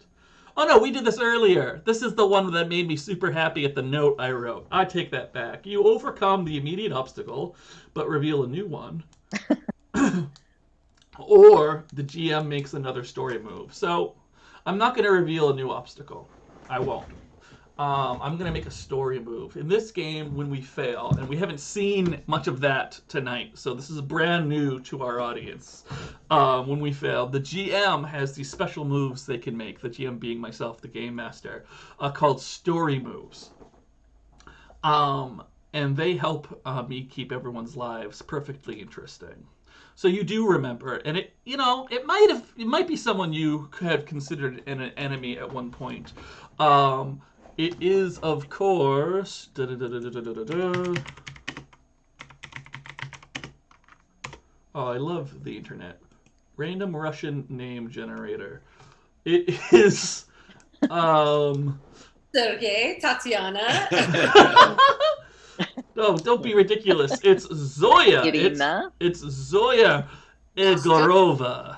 Zoya Egorova, the marine biologist from Russia, who has left Russia to America to pursue their passion, marine biology. But unfortunately, even in America, they are looked down upon. And perhaps the real reason why you know them is they have become a rogue scientist, prone to fits of drinking around Boston, working for anybody who is willing to pay their habits. But yes, you have found their name in your memory banks, and of some of the places they are prone to hang out in. With this information in hand,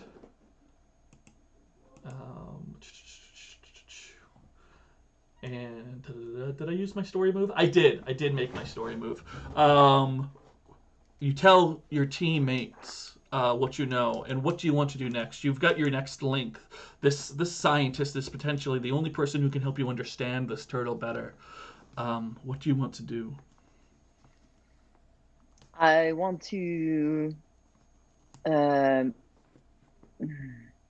take one of the headshots from Kerry of the turtle mid-chomp and write to Zoya with love, Jacqueline, and go to her, their favorite bar and put it in an envelope with a mwah on the seal and slide it down the bar to where they are.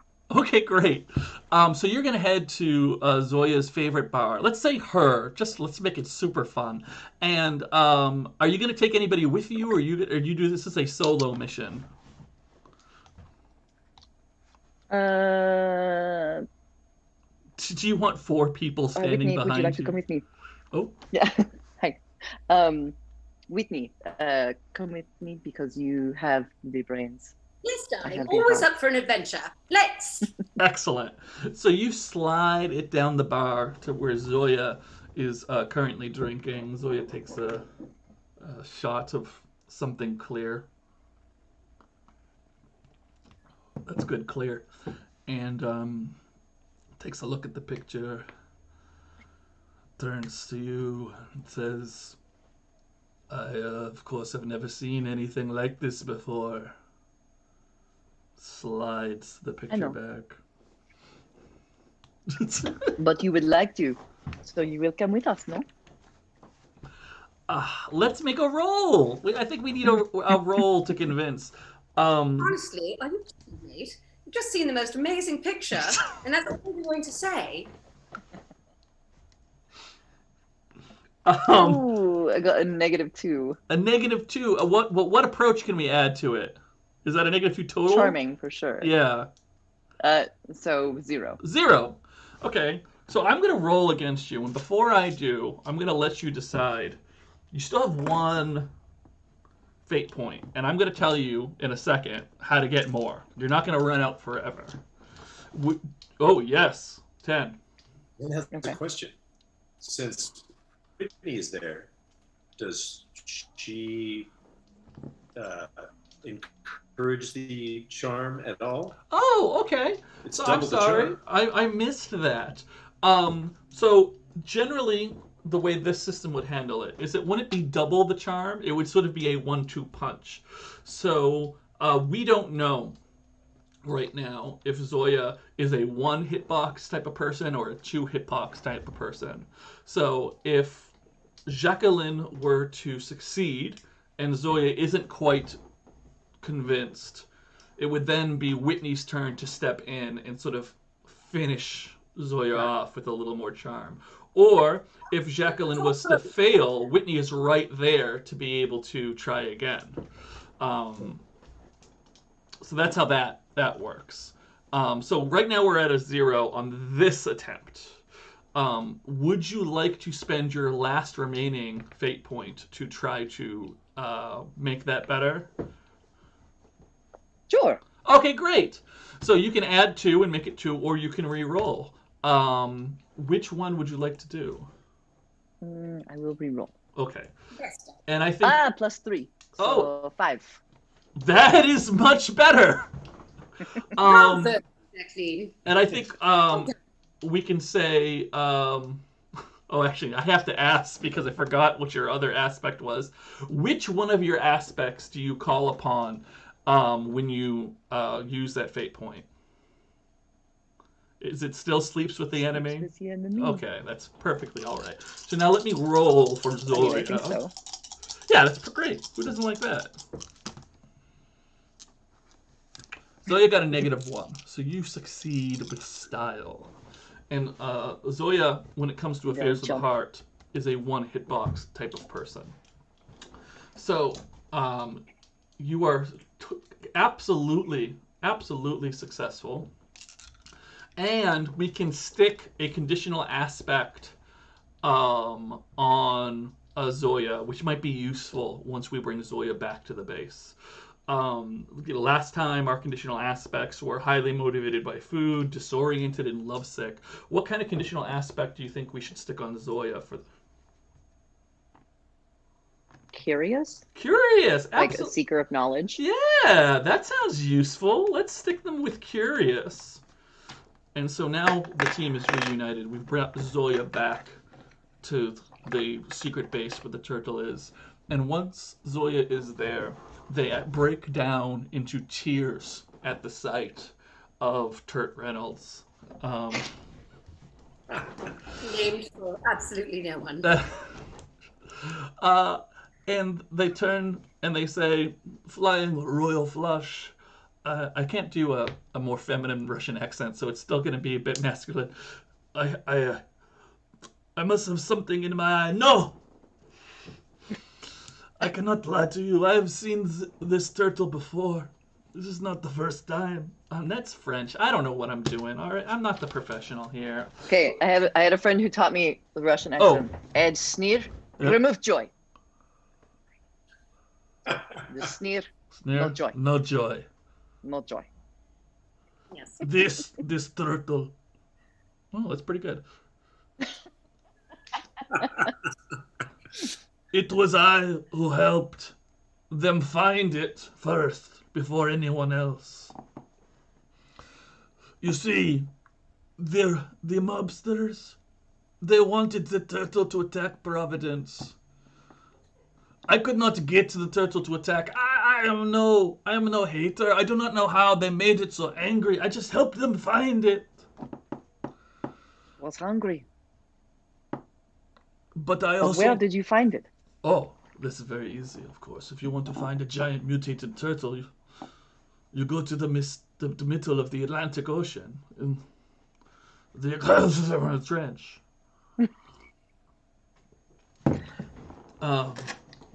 So we took a ship out there. It was myself, these businessmen from New York, like to wear pinstripe suits, carry guns, and my former colleague, Dr. Marianne Eletran, she was always talking about the electric eels, and she believed that by studying the electricity between the eels that they could communicate, and she wanted to show that she could use that same electricity to communicate even further and control things. It occurs to me now in retrospect that is probably how they got the turtle to attack the city. I don't know. You're saying that your friend is the one who used this electric eel electricity and was able to send it all the way out into the trench to sort of mutate everything there, the sea lice and the turtle. Well, no, I think it was already mutated when we found it. Oh dear. But then they had it attack the city. Well, he was mutating the sea life in the trench. Oh, well, that is another tragic story. You see, years ago, during the Great War, there was an explosion in London. Now, no one knows what caused this explosion, but it is a strange energy. Takes out London, makes the animals grow and act very strange. One of the reasons we have seen so many giant attacks in years following. It's not my area of expertise, of course. I'm more into whales. Understandable. We all are, darling. The spout. It is. It's the But- spout. Is anybody giving Ace this information, or is Ace able to read lips and Ace understand? can what's read happening? lips, and Ace Okay. sees this conversation happening and is just kind of like, I'm gonna go see if I can teach the turtle a trick. One day we'll figure out who caused that explosion. That's another night. That's because now I'm sure I need to cleanse my soul of this great injustice. I never wanted to see this animal used for ill. I can tell you. I can tell you where the New York businessmen dock their boat if you think that would help you. Well, we do have is it submergible? We could go What is that? lie in wait. You're going to ride the turtle. That's too big. That's a bad idea. No. Well, our sub. Submarine. Submarine. Under the water. Yeah. You are crazy, Americans. I am French. You are friends with crazy. Not She is really. British.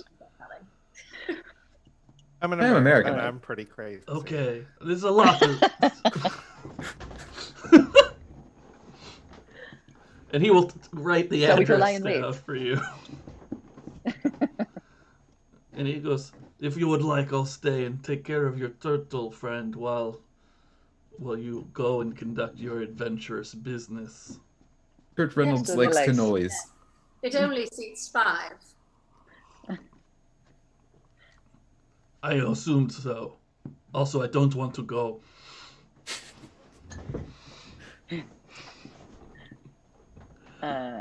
And of course, that's completely up to you if you want to just leave and go to where they've got their boat docked. There's certainly many other ways to go about your business than to just all show up where there are some New York businessmen with a dock boat. What do you all want to do? Ace wants to blow up a boat. I do like a good blowing up. Absolutely. I mean, yes. Not like Ace is going to lose their hearing. We have earplugs and a submersible. And What could go wrong? We'll have photos. We will have Sure. photos. I'm sure we could do some sort of torpedo test and Okay. I happen to have a brilliant torpedo in my. I In feel the like I shape of may a want cannoli. to. I may want to be careful what I take pictures of I've here. really wanted to get behind the wheel of that submarine too. Joyride? It has a special. It's like one of those cars that you learn to drive in. You would be in the driver's seat, but I do have my hands and feet on the brakes and the accelerator. Yeah, fine. Take it for a spin. I love the fact that it's a sub designed to teach people how to drive a sub.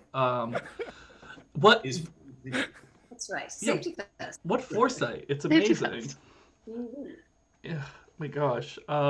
Great. So this is our plan then: is we're going to all get in the sub, We're gonna teach head to teach Ace to drive it.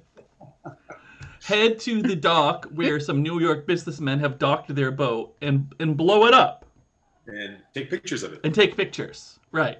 Now we blow it up. From underwater. Yes. Okay. Wait. Oh, I'm waiting. Before we blow it up, do we want to collect any information from the boat? And then blow it up? Yeah, we should get some evidence, figure out what's actually going on. If it could be these are just minions of the real men in pinstripe suits. Indeed. The actual menace. Okay, so you guys go be sneaky, and we'll blow it up after. We could just go chat with them, with the gentleman. Where's No? the fun in that? What's that? Where's the fun in that? I mean, maybe we could get them off the boat first and use it to teach them a lesson as they watch their boat sink into the Boston Harbor. I do like that. All right. Use it as leverage first. Get all the information out of them, then blow it to sky high, and possibly throw a few of them overboard. Feed them to the turtle. Exactly. I'm sure there's some Or sort some- of. It's the Boston Harbor. What happened to the mutated lice? Exactly. They're in the tank. Oh. I didn't forget the lice. Very interesting they are. Don't be ridiculous. Of course we didn't forget the lice. Ooh, I got a good echo. So, We're heading to the boat? Am I mistaken? The submersible can pull right out. All we have to do is just go under one more level, and then. Does Ace know how to do that? Ace is about to learn, I think. Great. So, I'm not going to make Ace roll to learn how to drive the sub. Let's just say that it's an interesting ride from the island to the harbor, the dock area. I'm sweating with my anxiety. I only bump into the bottom of a few, like, duck boats. It's okay. We just hear Whitney the whole time. Careful with the gas! Careful with the gas! No, no, no, no, no, no! Don't push that! The break is the long one! And I'm just yelling, this is why I work alone.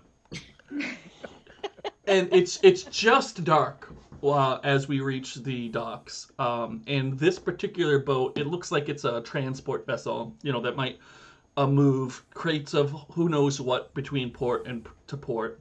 Kind of like the boat from King Kong, where you had to lift a giant gorilla in and out. It's one of those things. It's got the big holding section, and you approach from under the water, so you don't have a great view of things, but you can tell through your little periscope. That's what those are called, because I'm sure you have one of those. That the boat is parked right next to a warehouse, and you suspect that the boat has at least a couple of people on it. What do you do? Well, I think we could sneak in. We've got some wetsuits here, so we could come in from the water where they would least expect it. The special Whitney designed bubble that will take us to the surface. Exactly. Oh yeah, got one of those. Is it the one that keeps us invisible? Well, that's not been completely tested, but theoretically. We'll talk about it. There is talk of it. I don't know that it's been perfected yet, but let's give it a whirl. Are we, is everyone going to get in the bubble, or is someone going to stay with the submersible? Ace is staying with the sub. Oh. And we are comfortable leaving Ace alone in the submersible? Just checking. This is a professional. Do we have communication to Um, say when it is right to blow things up? I think we have like a really simple radio, since you can't speak over a radio and have Ace hear it. That will just like send like colors, and we set what the colors mean. Oh, yeah. Okay. So which, So, like- let's say right now, which color is blow up the ship? I mean, red. Red? Great. Red is blow up. Orange, less. The green is do not blow. Green is, please do not blow up the ship. Blue is create a distraction. Okay, great. And maybe there's some other colors in there. We don't have to set all the colors Yeah. right now. But at least we know green, please don't kill us. Red, it's okay, blow the ship up. Yeah. And purple is blow up the warehouse. Oh, okay. Oh, we're leaving Ace with a list. I like it. So, So we write it down. Yeah. I like a list of options. the other four, Carrie, Whitney, Jack, and Jacqueline, I'm sorry, Tan and Jacqueline, get into the bubble. And like any good bubble, it slowly floats to the surface next to the boat until the top opens up. See, like the fish from Finding Nemo, like in the tied up sack, just bobbing along. Yeah, Sorry. that's exactly what happens. It very slowly hits the top, and it's like, oh, okay. But luckily, this one has a hatch. Way cooler. Way cooler. It's good to have a hatch. And now that you are very quietly, hopefully, good. No one's argued with that fact. Love it. Next to the boat, you can see at least one man walking back and forth. And just as your friend Zoyo described, they are in the pinstripe suits with the guns. What do you do? Do we have a clear shot of the warehouse? Can we get into the warehouse without being seen? You could, as long as you were successfully sneaky. I would like to sneak to the warehouse. All right, so we're gonna start a new initiative, just like we did with the giant turtle. Even though this is less boom boom, at least so far. So Jacqueline, I'm putting my dice down. I don't need my dice right now. I'm just dropping them and making noise. So Jacqueline, let's get a good sneak check. I'm gonna set a difficulty for sneaking into the warehouse under the cover of night. Okay, I have set it. Now you roll your dice, and I think sneak is one of the approaches. Am I going crazy? It is. It is. It is. I have a +1. Oh, good. Is that your total, or is you just reminding me of your approach? 2. I rolled a +1, and I have a +1. Okay. I Oh, rolled a 2. I forgot to tell everyone how to get more fate points. I said I was going to do it, and then I didn't do it. So let's talk about this right now. The easiest way to get a new fate point is to intentionally make your life harder. So if you're about to do something, and you look at your sheet and you say, we'll use Jacqueline as an example, since we're talking about Jacqueline right now. You could say, you know, Brian, I'd really like a fate point. So I think that the people who I'm trying to sneak past, I may have reconnoitered with a couple of them in the past. So sleeps with the enemy might make this a little harder. And I'll say, okay. And that means you apply -2 to your check.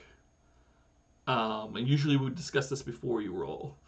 But you know you're going to get a fate point out of it. That's the easiest way to get a fate point. As we saw earlier, sometimes when you succeed with style, like when... Didn't I succeed with style twice? You did, Didn't but it depends which of the 4 actions you're doing, what you get. So when you succeed with style on creating an advantage, you get an extra use. When you succeed with style on overcoming an obstacle, you get a fate point. That's how Ace got her extra fate point earlier. When you succeed with style on an attack, you get a conditional aspect in addition to filling a hit point. Because it's the 4 actions. We haven't actually defended yet. We haven't got to use that action. But that's okay. That's how amazing we are tonight. We're just doing really well. So okay, so I would like to create a distraction for my friends to go in either direction they choose, either to the warehouse or to the boat. Okay. By pretending to be drunk. Oh. And stumbling up and breaking my heel, which I have broken ahead of time, and spotting some former consorts of mine. Okay. So that's not going to be sneaky then. That's what's that going to be? If we look at our approaches, how are we going to be the distraction? I mean, I'm charming. I think so. So you're going to get a +2 and a -2 on your roll. Let's do a fresh roll since we've described a new action. Okay. All right. So it's a +1 total. Great. So +1 to be distracting. I'm not gonna set. I already set my difficulty level. I think loudly pretending to be drunk and having broken your heel is pretty easy. I set it at a 1. You got a 1. You tied. So you get the fate point anyway. You would have gotten it no matter what. But when you tie on creating an advantage, you succeed, but I also get to make a story move. So you have created your advantage. And there's one free checkbox on it. So we're going to call this Drunken Distraction. And I love that Natalie in the chat said Jacqueline has a trick remote control broken heel, and I love that. I'm totally adopting that. Oh my gosh, yes, that's great. Because you would never really break your heel. That's ridiculous. I love that idea. That's so fantastic. Brilliant. But I need to make a story move. Let's see here.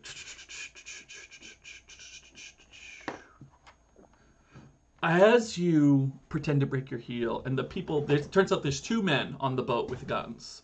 They come over and they, I'll describe them better in a second. You hear from inside the warehouse this humming noise sort of start up. Like, it sounds like some of Whitney's inventions, like an engine just beginning to turn on. But the thing that's different about this one is it seems to harmonize as if there was many, many little engines inside of the warehouse. And then one of the people shout down, and of course it's Sergey. You know Sergey. He's a dock worker. They must have dressed him up for this, given him a gun and a suit to make it look good. And he goes, "Oh, Jacqueline, is that you? Let me." What is that? It's French again. Anyway, he goes, "Let me come down." Sergey's from Boston, okay? "Let me come down. I'll help you out."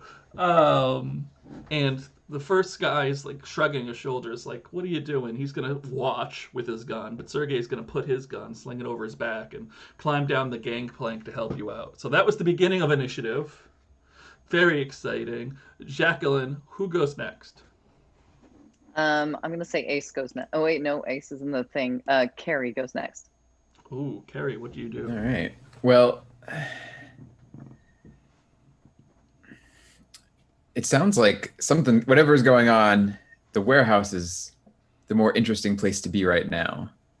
So while there's a distraction, we'll drift over to the edge of the dock with the warehouse, and I'll shimmy up side of the dock and find a window. Maybe someone forgot to lock properly. Excellent. Slip inside and look around. So you do that. Most of those things are free actions, I've decided, because Jacqueline has created this excellent distraction for us. You slide by and you find a window, and I think the part that we're going to make you roll for, the difficult part, is of course dropping into the warehouse so you can look around without anyone noticing. So I think we need a sneak check from you. I will set the difficulty now. Please roll. All right. Well, that'll be sneaky. Yes. Of course. So that would be a 2. Ooh, 2. Are you content with your 2? Yeah. Let's go with a 2. Oh wait. Do I need to spend a fate point to use the drunken distraction, or is that free? There is a free use on drunken distraction, so if you want to be the person to use it, you can. Yeah, let's use it. Okay, so that's a 4 then. Are you happy with your 4? Yeah. So because of various things, which I'll get into, I had set this at a 1. So you would have succeeded anyway, but now you succeed with style. Isn't that exciting? So when you overcome an obstacle and you succeed with style, you succeed and you gain a fate point. So congratulations, you have a new fate point. And you drop down into the warehouse, and as you sort of look about the warehouse, you can see what that humming noise is coming from. You see there is this young scientist sort of busying herself. She has her lab coat, she has many doohickeys, and she's sort of running back and forth on this raised area. And also on this raised area, there is a man in a suit. Now, you've seen many men with suits. In fact, there's 2 more in here, men with suits with guns. This person is different, however. There's 2 reasons why they're different. 1, they don't have a gun. They instead have this contraption on their head. It looks like a colander with many little plastic nodes connected all over. And 2, their suit is double-breasted, making them twice as important as all other people in suits. And that hum that Jacqueline had heard seems to be coming from these many, many metal saucer-like things. They're about 4 feet in diameter. They look like pie plates on top of each other, and there must be about 20 in here, just hovering just barely above the ground, and the man is focusing on them. So that was your turn. Who goes next? Let's see what 10 is up to. Ooh, 10. What do you want to do? So there are pie plates. Is that what you said? They look like pie plates. They're about 4 feet wide. They're hovering up the ground. You might call them a flying saucer. Okay. Am I able to... You're outside. I'm outside. So do I not see this? You don't see this. You can see Jacqueline causing a distraction. You can see that Carrie went in through a window. You can see a man on a boat with a gun. And you know that at any time, Ace Adventure might kill you. Right. She may just get the wrong signal. Right. Thankfully, she's not colorblind. Well, hopefully, we don't know that. We're about to find out.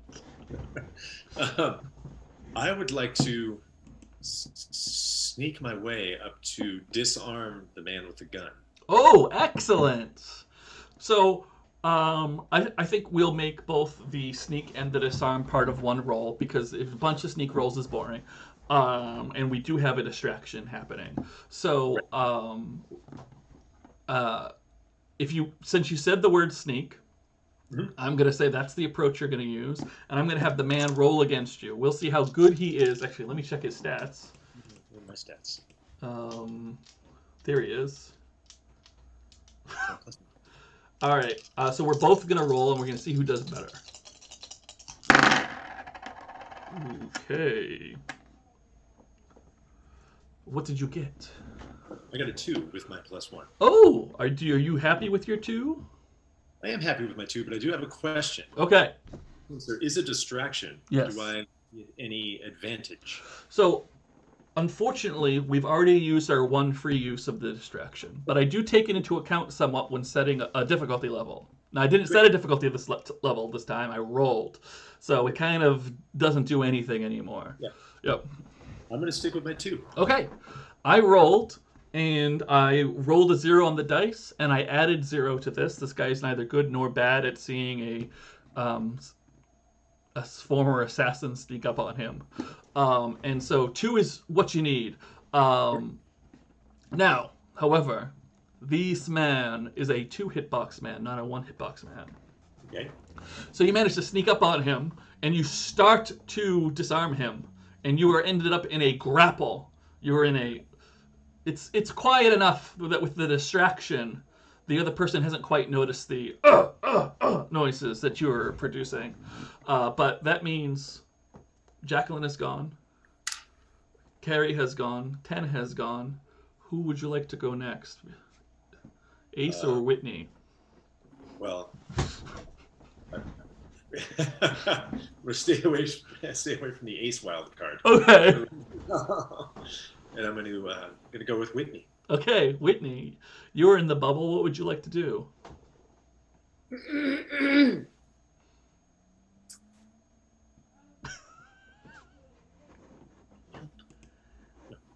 I was thinking about that actually. I was trying to decide whether it's more important to keep you from being knocked over into the water, or to help Jacqueline by fixing her heel so she can be. I already know the answer to this. Jacqueline, I'm going to. Jacqueline says, "No, don't help me."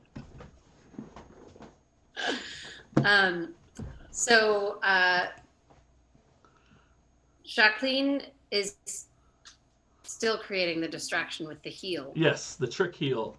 The trick heel. But I think it's time for us to go inside the warehouse to inspect the pie plates. Mm-hmm. But I'm also not very brave. Okay. So I need to go with someone. So I'm going to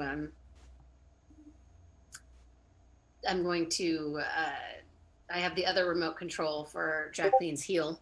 Oh, okay. And I'm going to click her heel into place and run up to her and grab her hand. Okay. So I think running up to her and grabbing her hand, I'm going to let you do that for free. Now, of course, there is no more there's a very different distraction. Where are you going to very visibly take her and run towards the warehouse? Is that your goal? Well, I also have I have a couple of amazing things up my sleeve. Oh, good. I have a special cigar that the smoke that comes out of it will put people to sleep. Mm-hmm.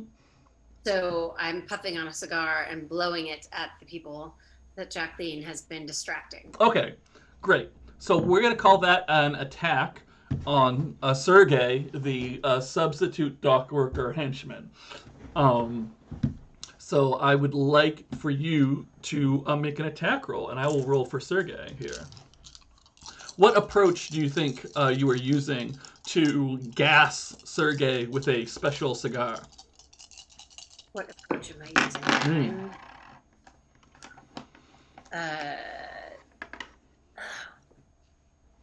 Well, I'm going to use forceful because it's going to take a lot of breath to get the air where it needs to go. And so what does that give you as a total? That gives me 1. It gives you 1. Okay. Do you have any fate points left? I think you might have 1. I'm not sure. Do you remember how many you have spent? I don't think I've spent any. I don't think you spent any. Oh, well, that's my mistake, and I apologize. Are you content with your 1? No. No. So let's make that better.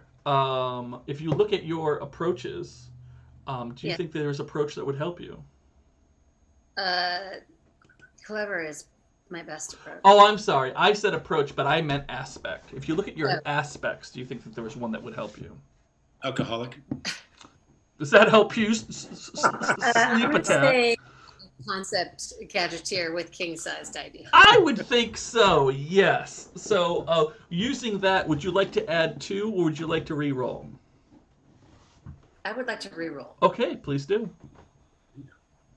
Is that really? That's good, yeah. Okay, so I'll stay with my 3. Okay, great. 3. Yes, 3 is good. And I look at my dock worker, Sergey. Now, Sergey rolled a 1.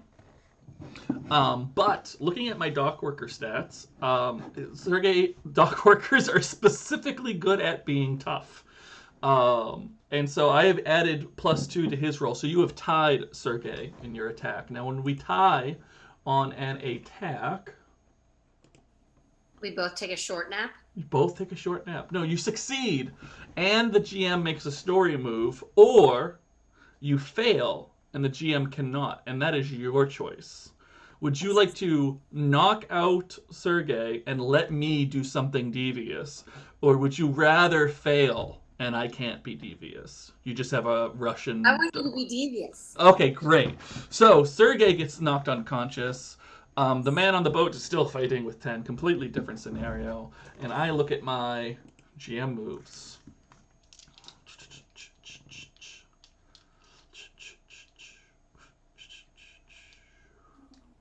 Ooh. Ooh!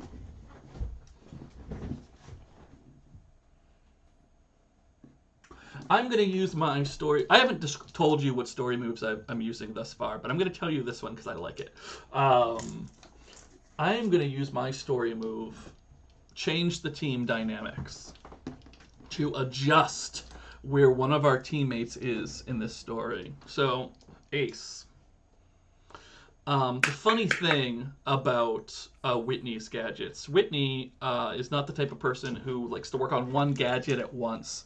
No, Whitney works on many gadgets at the same time, and sometimes it's not the wisest thing to do, and you can get certain things mixed up. So when Whitney went ahead and used that other remote to activate Jacqueline's trick heal and turn it back, they actually didn't use the remote that activate Jacqueline's trick heal. Luckily, Whitney was helping Jacqueline along, and Jacqueline can activate their trick heal themselves. So instead, what they were doing is they were activating the experimental ejector seat. So you go through the opening at the top of the submersible like a human torpedo.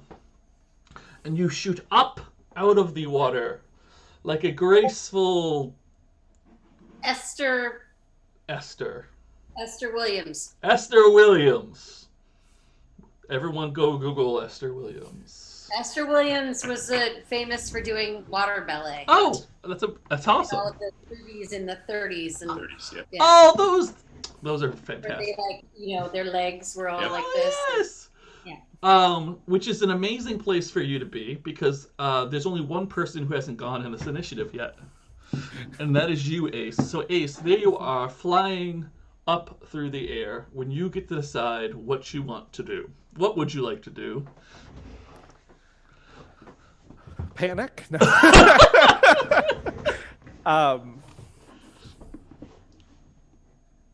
I think Ace just kind of rolls her eyes. This is not again.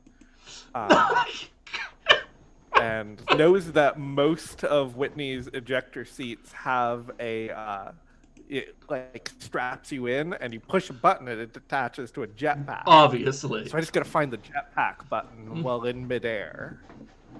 Okay, great. That shouldn't be too hard, right? So let's say we're overcoming an obstacle. The obstacle being gravity. Yeah. And I will set the difficulty for quickly fighting the button while in midair. I have set that difficulty. Please tell me what approach you're using. I think this is clever, which for the audience, clever is the thing Ace is worse at. Okay, great. So why don't you go ahead and roll for me? I feel like I want to make it harder. Okay, yeah, why not? Bank a fate point. What about Ace would make this harder? Which aspect? Whoops, that hasn't happened yet. I think Ace reaches for where the jetpack button would have been on one of the experimental fighters that she learned how to fly on, and she's like, "Wait, nope, I don't put them there yet." Wrong timeline. Okay, great. So by all means, go ahead, roll, and add in both your clever and your -2. So I rolled a -3. Oh, okay, cool. Would you like to keep that -3? I'll re-roll. I'll spend the fate point that I'm about to get. Okay. What aspect makes you good at finding the button? I'm the ace pilot of tomorrow. Okay, great. So go ahead and re-roll. I only got a -1 this time. Okay. So it becomes a -4. Are you out of... I am out of fate points until I get the fate point from this. Okay, cool. I set this at 1 for difficulty. Okay. So you fail. And when you fail a overcome an obstacle, the GM made... to show the mechanics. Oh yeah, I appreciate that. We haven't failed much tonight, so you know. The GM may declare that you are still successful, especially if it moves the story forward. If successful, the GM makes 2 story moves. If you fail, the GM still makes 1 story move. I'm going to go ahead and say that you fail, because I think falling back into the harbor is not the worst thing in the world. No. It still changes the team dynamics, and it's funny. So I'm just going to make 1 story move here. As the... I'm going to bring a threat forward. As Jacqueline and Whitney race towards the warehouse, the flying saucers start to fly even harder, and a small squadron of them break through the warehouse windows and are now outside amongst you. So that was the end of initiative. Ace, who would you like to go first in initiative? I want Whitney to go first. Okay. Whitney, what do you do? So they've broken out and they're hovering outside, or are they flying? They're sort of flying madly. But they're not leaving. What if Whitney has a special bracelet that acts as a magnet? Oh, okay. And holds her wrist up, and one of the flying saucers is attracted to the magnet. Okay, so you want to essentially hitch a ride on one of the flying saucers? Yes. Okay, cool. Yeah, why not? I'm going to say that you're creating an advantage by making yourself airbound. Or at least that's what you're attempting to do. What approach are you using?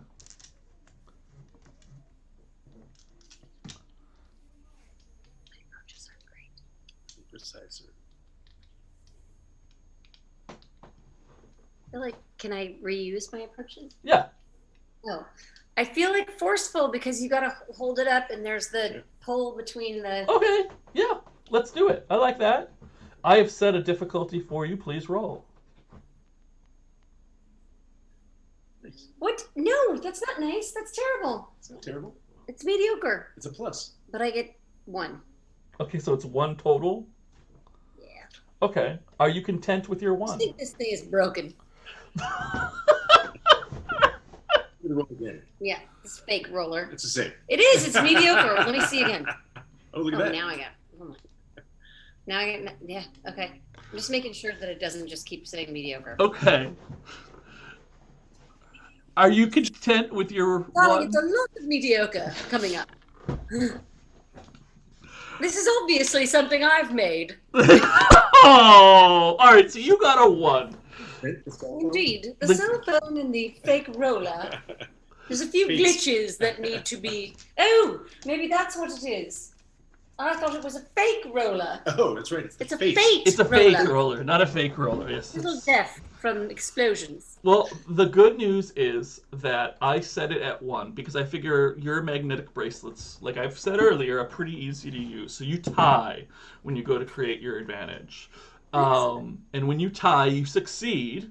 So you are now connected to one of these flying saucers zipping about through the air. But you succeed, but the GM makes a story move. So in this particular case... Something bad's going to happen.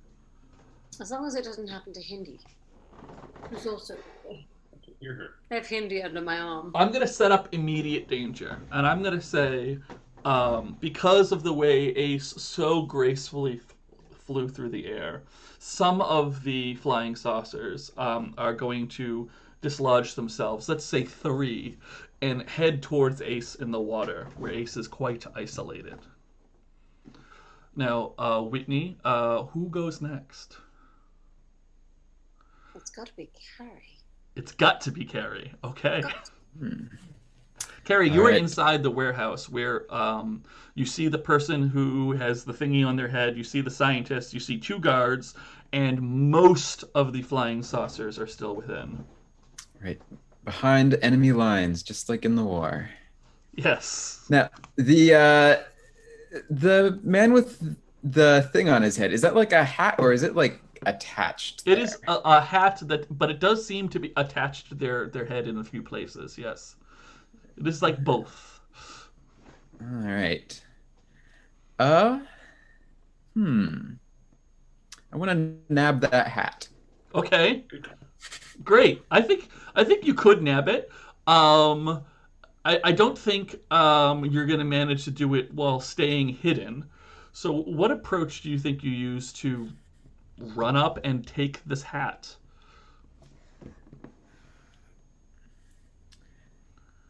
You know,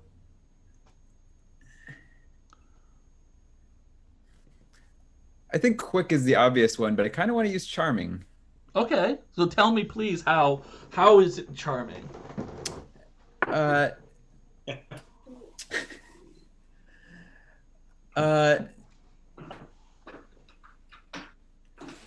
go up to this this fellow,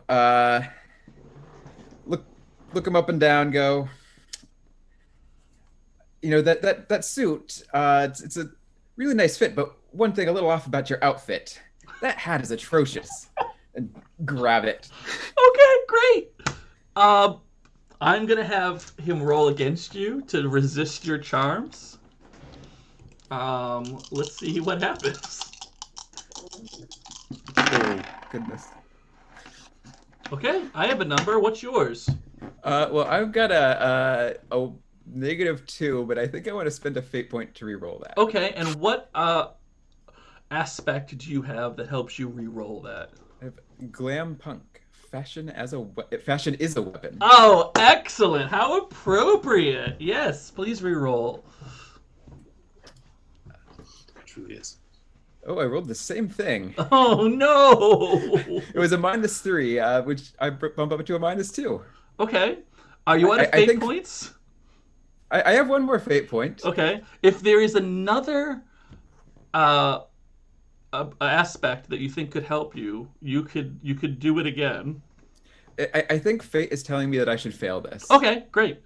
Well, you do, as I have a positive 2.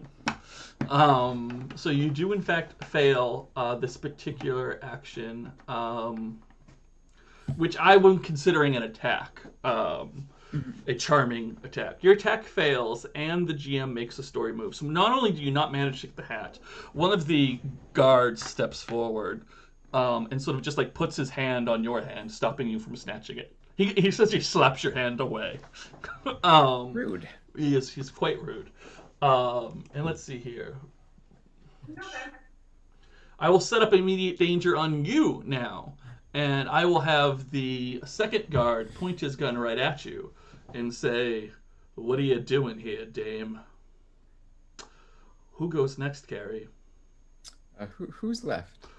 I think 10 and Ace and Jacqueline.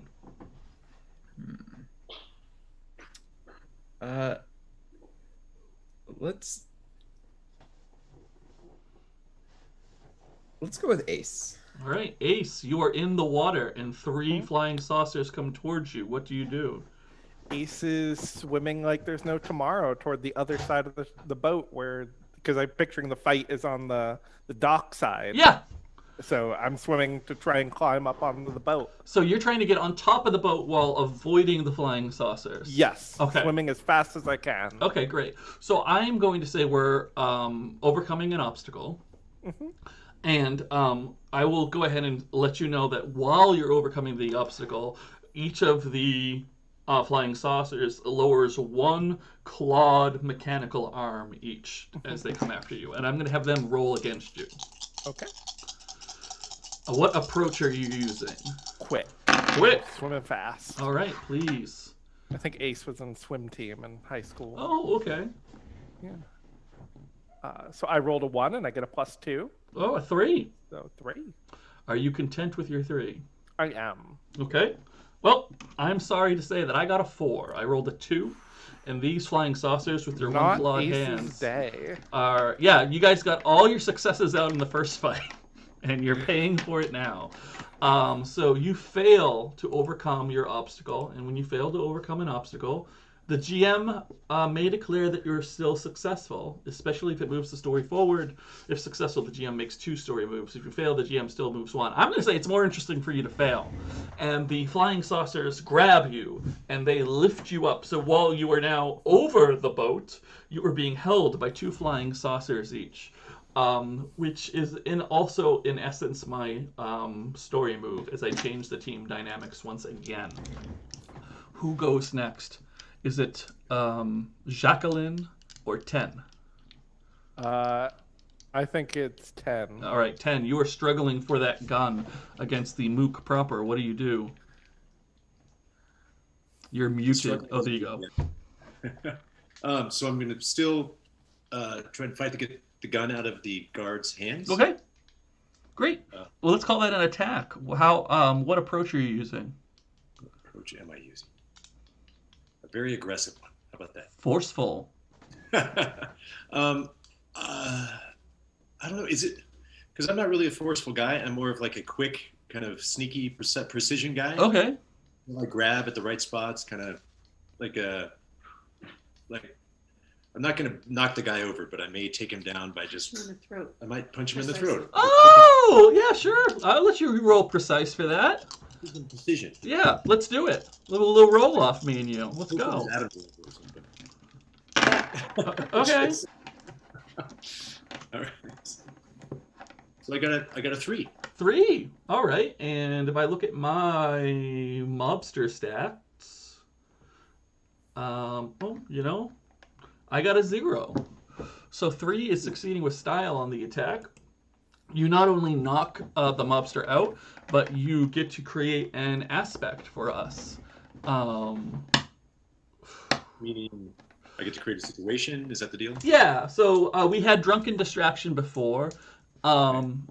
This is a little tougher because of the way you succeeded. But you did grab the gun in the process. You could, I think, clear some of the flying saucers, maybe we create an aspect like cover fire that people can use to get where they need to go. I was thinking that.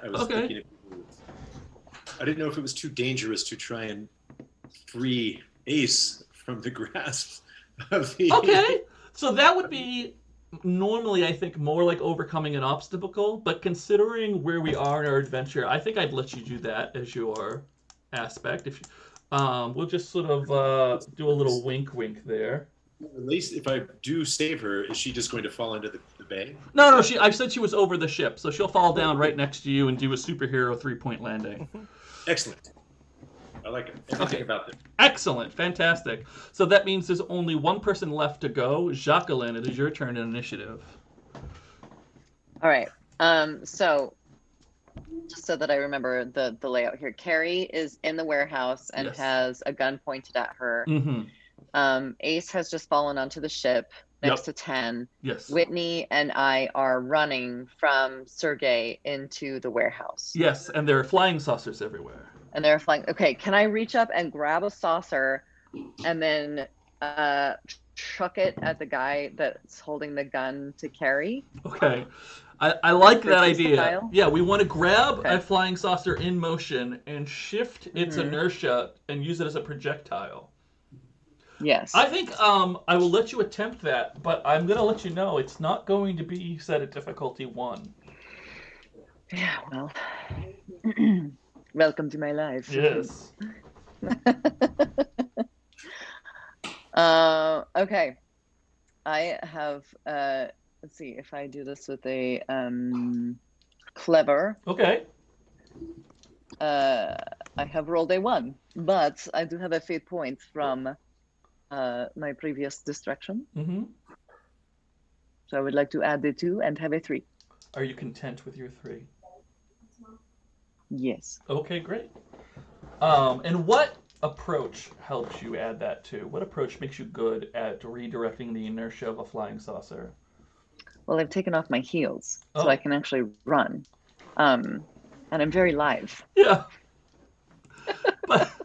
but specifically on your sheet, which I'm sorry, I said approach again, and I meant aspect. See, aspect. Yes. Jack of all trades. Yes, there we go. Like I said, this one wouldn't be easy. I did set it at 3. So you tie, and when you tie on an attack, you succeed, and the GM makes a story move, or you fail and I can't. It's up to you. I'm here for a story move. Okay, great. So you succeed. The flying saucer sort of ping-pongs off of other flying saucer and goes smashing into the mook with the gun, which makes it so he is disoriented and he can't possibly point the gun at Carrie. He's not out of the fight entirely. Like I said, these mooks have 2, but he's certainly not about to shoot your friend, which is bonus. Who doesn't like that? And in response, I will set up immediate danger, and I will say that the guard who was previously just slapping Carrie's hand now knows that you're right behind him, and will turn and aim his gun at you. You were at the end of initiative. You get to decide. He's disoriented. No, there's 2 guards. I'm sorry. Oh, okay. You've disoriented the one that was pointing. All right, Ace. Ace, you are now on the ship next to 10. You have a good view of everything. What do you want to do? Well, the plan is broken, which means Ace gets to come up with the plan on her own, which is what Ace is best at. Yes. So Ace says, well, if I can't blow up the boat, I should just steal it. And it's going to run to the con and go full throttle and try and pull away from the pier. Okay. I'm going to let you pull away from the pier for free, because I'm curious as to where you're going with this. What is... I think it's very easy to steal a boat where no one is standing there, stopping I you. want to go kind of out, pick up some speed, and come back. And I'm picturing like these warehouses, or like the warehouses in the dock. Yeah. Kind of like jut out a little bit. Yeah. I just want to plow into the warehouse. There we go. I'm going to call this an attack. Okay. What approach do you think you're using? This is forceful. Forceful, great. Since the warehouse is a stagnant object, I'm actually going to say, I'm going to set a difficulty instead of rolling against you for slamming a ship through a warehouse. Okay, I have set the difficulty. What approach are you using? Oh, you said forceful. Go, please roll. Okay, I rolled a -2. Okay. I get +1. -1. I have 1 fate point from that one I chose to gain. I'm going to use it and use the aspect, I can't hear you and I don't care, as I picture there's people screaming on the docks. It's just 10. What are you doing? I'm on the ship. No. Yeah. And I'd like to re-roll. Okay, please do.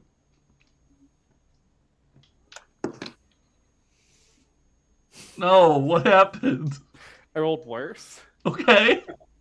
I rolled a -4, so +1, so a -3. Yep. Okay. Yeah, and I set the set as a 2 difficulty. So when you fail an attack, your attack fails, and the GM makes a story move. So you hit the warehouse, and the ship stops as this warehouse has several reinforced concrete foundational pillars, and the ship was just not made for ramming speed. However, my story move is I'm going to use change the team dynamics, and since 10 was on the front of the ship, and I'm going to have 10 fly through that open window that Carrie had opened earlier, and 10 is soaring through the air amidst the many flying saucers within the warehouse at a very dangerous speed. So, Ace, that was you. Who goes next? I want to see what 10's going to do. Okay, 10. It's your turn. So I'm flying. Are there saucers within reach? Yes, absolutely. Well, I'm flying through the air. It was my plan all along.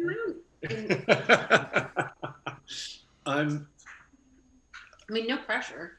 No, I'd love to grab one of the flying saucers and ride it to save Whitney. Okay, so your plan is... Or are there too many moves involved in that, but it seems like that's what I'm thinking. I mean, I like the thought. We've already established it's possible to use the inertia... I'm sorry, say it again? I don't like many people, but I've become quite fond of Whitney. That's nice.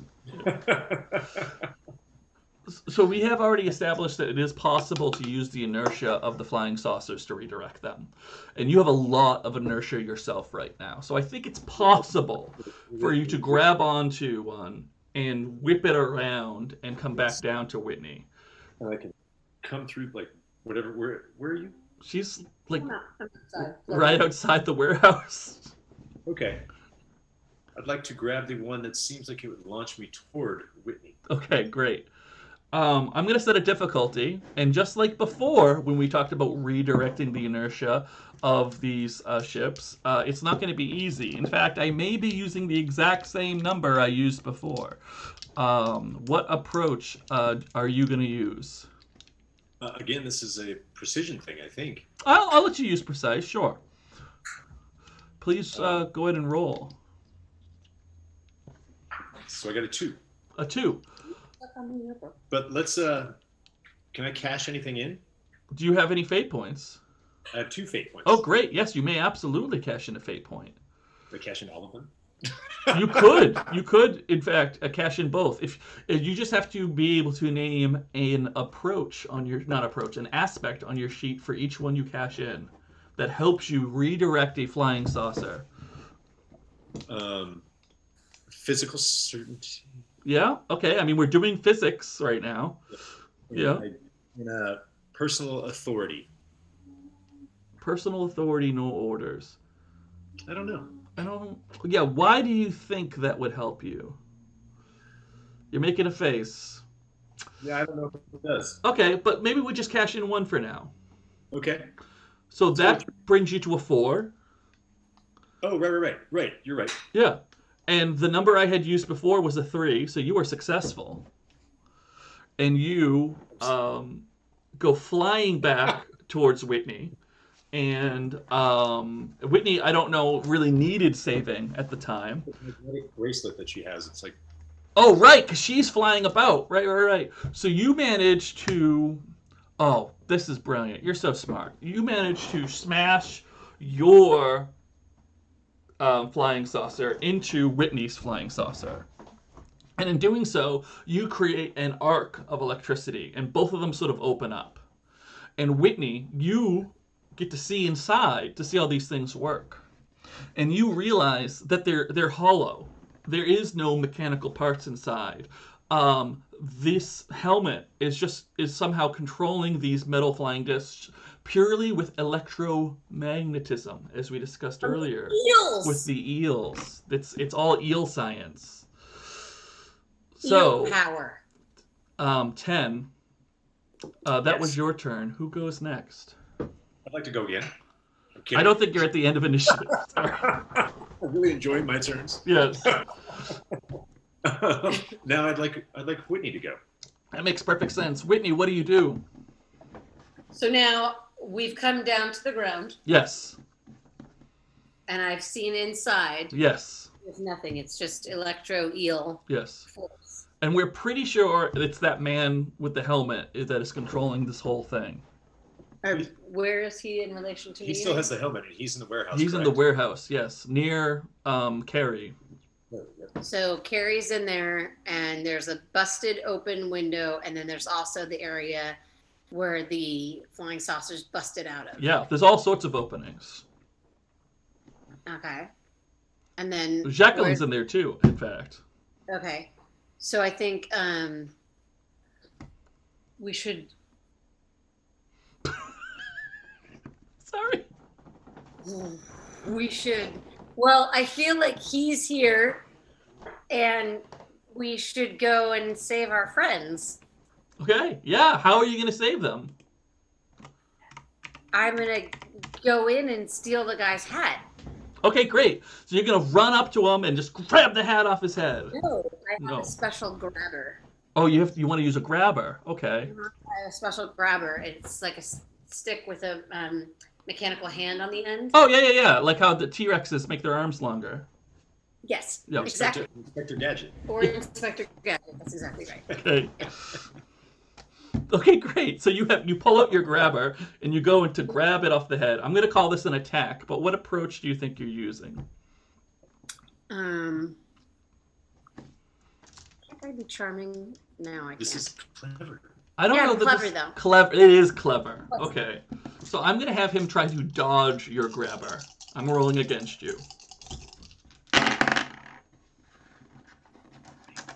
Okay. What did you get? Mediocre! Again! But you got 2. +2. Oh, well, that 2 is better. Are you content with your 2? Yes, I am. Okay. Well, I'll tell you what. I got a 0 proper. So, 2 is better than 0. And you successfully steal the helmet off this man's head. And because of the time, that means all the flying saucers crash down to the ground very dramatically. And you're able to overwhelm the guards with your... Because there's 5 of you and less of them. It's fantastic and exciting. Congratulations, everyone. Well done, team. Well done, team. Oh, just like Ace planned. Just Nice. like we planned. Can we still blow up the boat? I mean, I want to blow up the boat. You want to blow up the boat? And after Carrie takes some pictures, she sneaks back down to the submarine. That's fine. Okay. I was just looking forward to that part of the plan, is all. Next time. And there will be a next time, everyone watching at home, because like I said, we're doing this throughout the run of the Kickstarter. So if you come back next Friday... Which is funded! Which is funded! We did it! If you come back next Friday at 7:30, you will see Natalie again, you will see Brian again, and you will see 2 new guests. I'll tell you who, if I can hit the right button. Can I hit the right Whatever button? you're dead to Stephanie me. Allen might be one of those. Oh, is it Stephanie Allen? Is it Stephanie Allen and Wes Franks? Yeah, it is. It is. You can by all means join us next week. Let's go around the table and do some serious professional plugging. How does that sound? Do we like the sound of that? Let's start with Natalie so we can end with our guests. Natalie, what do you have going on? How can people find you? Hi. If you would like to play a game, if you would like to play this game, because I will run this game for you, book with Charm Person Games at charmpersongames.com. You can also see me Monday nights on Gehenna Valley playing Bridget. And you can see me every other Wednesday over on running Glitter Hearts. That's amazing. I'm not gonna lie to people out there. Natalie might have the early draft of Ace Adventure.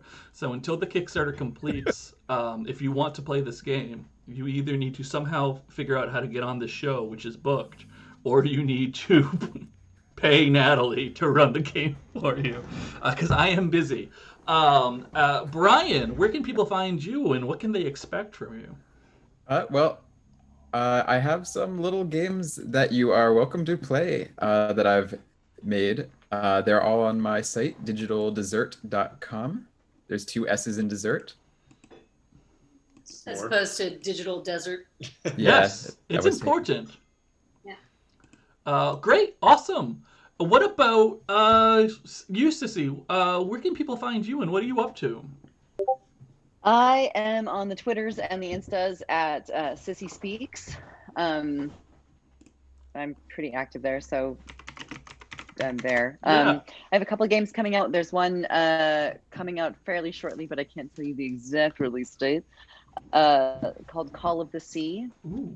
It's a beautiful little first-person narrative game out of the Blue Games from Spain. Very Firewatch inspired, which is great. And then early next year, there's another game called Forever Ago, also another little indie, which I love. And currently on Disney Plus, Owl House, I play Lilith, and my kids are afraid of me whenever I'm Lilith. So. My daughter loves that show. It's a great show. I also like the show, so it's always nice we can watch the same stuff and enjoy it. I know, I love it. What about Tommy? Tommy, what's going on? Well, this time of year, I would usually be in Europe headlining doom metal festivals, watching a bunch of men row and chant to our music, which is hilarious and fun, and drinking lots of mead. But obviously the pandemic tours got canceled. So I'm on Instagram, or Ricard TL. I do a lot of recording. I do some voiceover. I'm on a Sam Adams commercial, so you can hear me go, "This is your cousin. He's an idiot." Is this the cousin from Boston? Are you the voice of the cousin from Boston guy? I'm not the cousin. I'm the announcer. Yeah. Oh. There's that. And we like those. My last name is Rickardtl. So I'm on Instagram, and I'm more of an Instagram person than a Twitter. Okay. Oh, did I not say the name of the band? No, you finished. I don't. Yeah, but the band is called Orchid. It's a great band. We have a lot of fun. We're just working on a new record, so. Doom metal. All the metal, all the head banging. I love denim it. Jackets and the middle parted hair. What about you, Courtney? Let's see. You can find me on the internets at, let me get this right. My name is Courtenay. So it's Courtenay Taylor. Courtenay Taylor on Twitter, and Courtenay Taylor LA on Instagram. There's a neurotic model who is NEY, so at your peril. Wow. I'm also. When I first met Courtney, I went down a rabbit hole and I was very confused. I'm also one half of Nerds Vote. So even though the election is over, you can find Nerds Vote across the internets at Nerds Vote.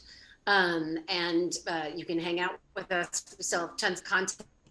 We're hell-bent on making sure everyone votes in every election, every time, not just presidential. And we have a little TV, an IGTV show called Between Two Nerds that we're on hiatus right now, but in January we'll be starting back up with fabulous guests, notable nerds like Kari Payton from The Walking Dead, and who else have we had? Rebecca Sugar and Ian Jones-Cordy from Cartoon Network. Love it. Yep, and Felicia Day, and we're gonna have Sissy Jones on, and so lots to follow us on social media and get all the updates when we have them. Amazing. And I play a lot of cute little characters in a game called Bug Snacks that came out today. Oh. Which is fun because I never get to play cute little characters, so that's something. And then Mass Effect has a Legacy Edition that'll be coming out in spring of 2021. So if you are one of the lucky people that got a PS5 and all that stuff, you'll be able to play some games. And I'm also gonna be reprising my role as Damsel whenever Vampire the Masquerade comes out, part 2. Nice. That was a good list. Yeah, it's a lot, but mostly the nerds vote is the most important. It's a big one. We appreciate the work you do there. Thank you very much for your support, and always vote every time, y'all, because we can make a difference. And we did. And speaking on behalf of our host tonight, Gehenna Gaming, if you come back tomorrow night, you get to see them play their Saturday night one-shot series. Tomorrow night at 8:30 Eastern is Tales from the Loop. Then, as Natalie said, come back on Monday where you see Natalie and I's regular show of Monster Hearts, Gehenna Valley. And, on Monday night, we'll tell you about the rest of the week. Because I don't know the schedule yet. It's crazy. There's all sorts of stuff going on. Friday. Yeah. I want to thank everyone once again for successfully getting us to 100% on the Kickstarter tonight. Oh my gosh, you're amazing. There's Hindenburg. Everyone say hi. No, that's not. What's the dog's real name? I forget. Her real name is Lulu, but she's going to be Hindi forever. Hindi! Not only did we get to 100% tonight, we actually got to 109% tonight. So I got to write some emails and talk about some stretch goals soon. So stick around, follow the Kickstarter campaign.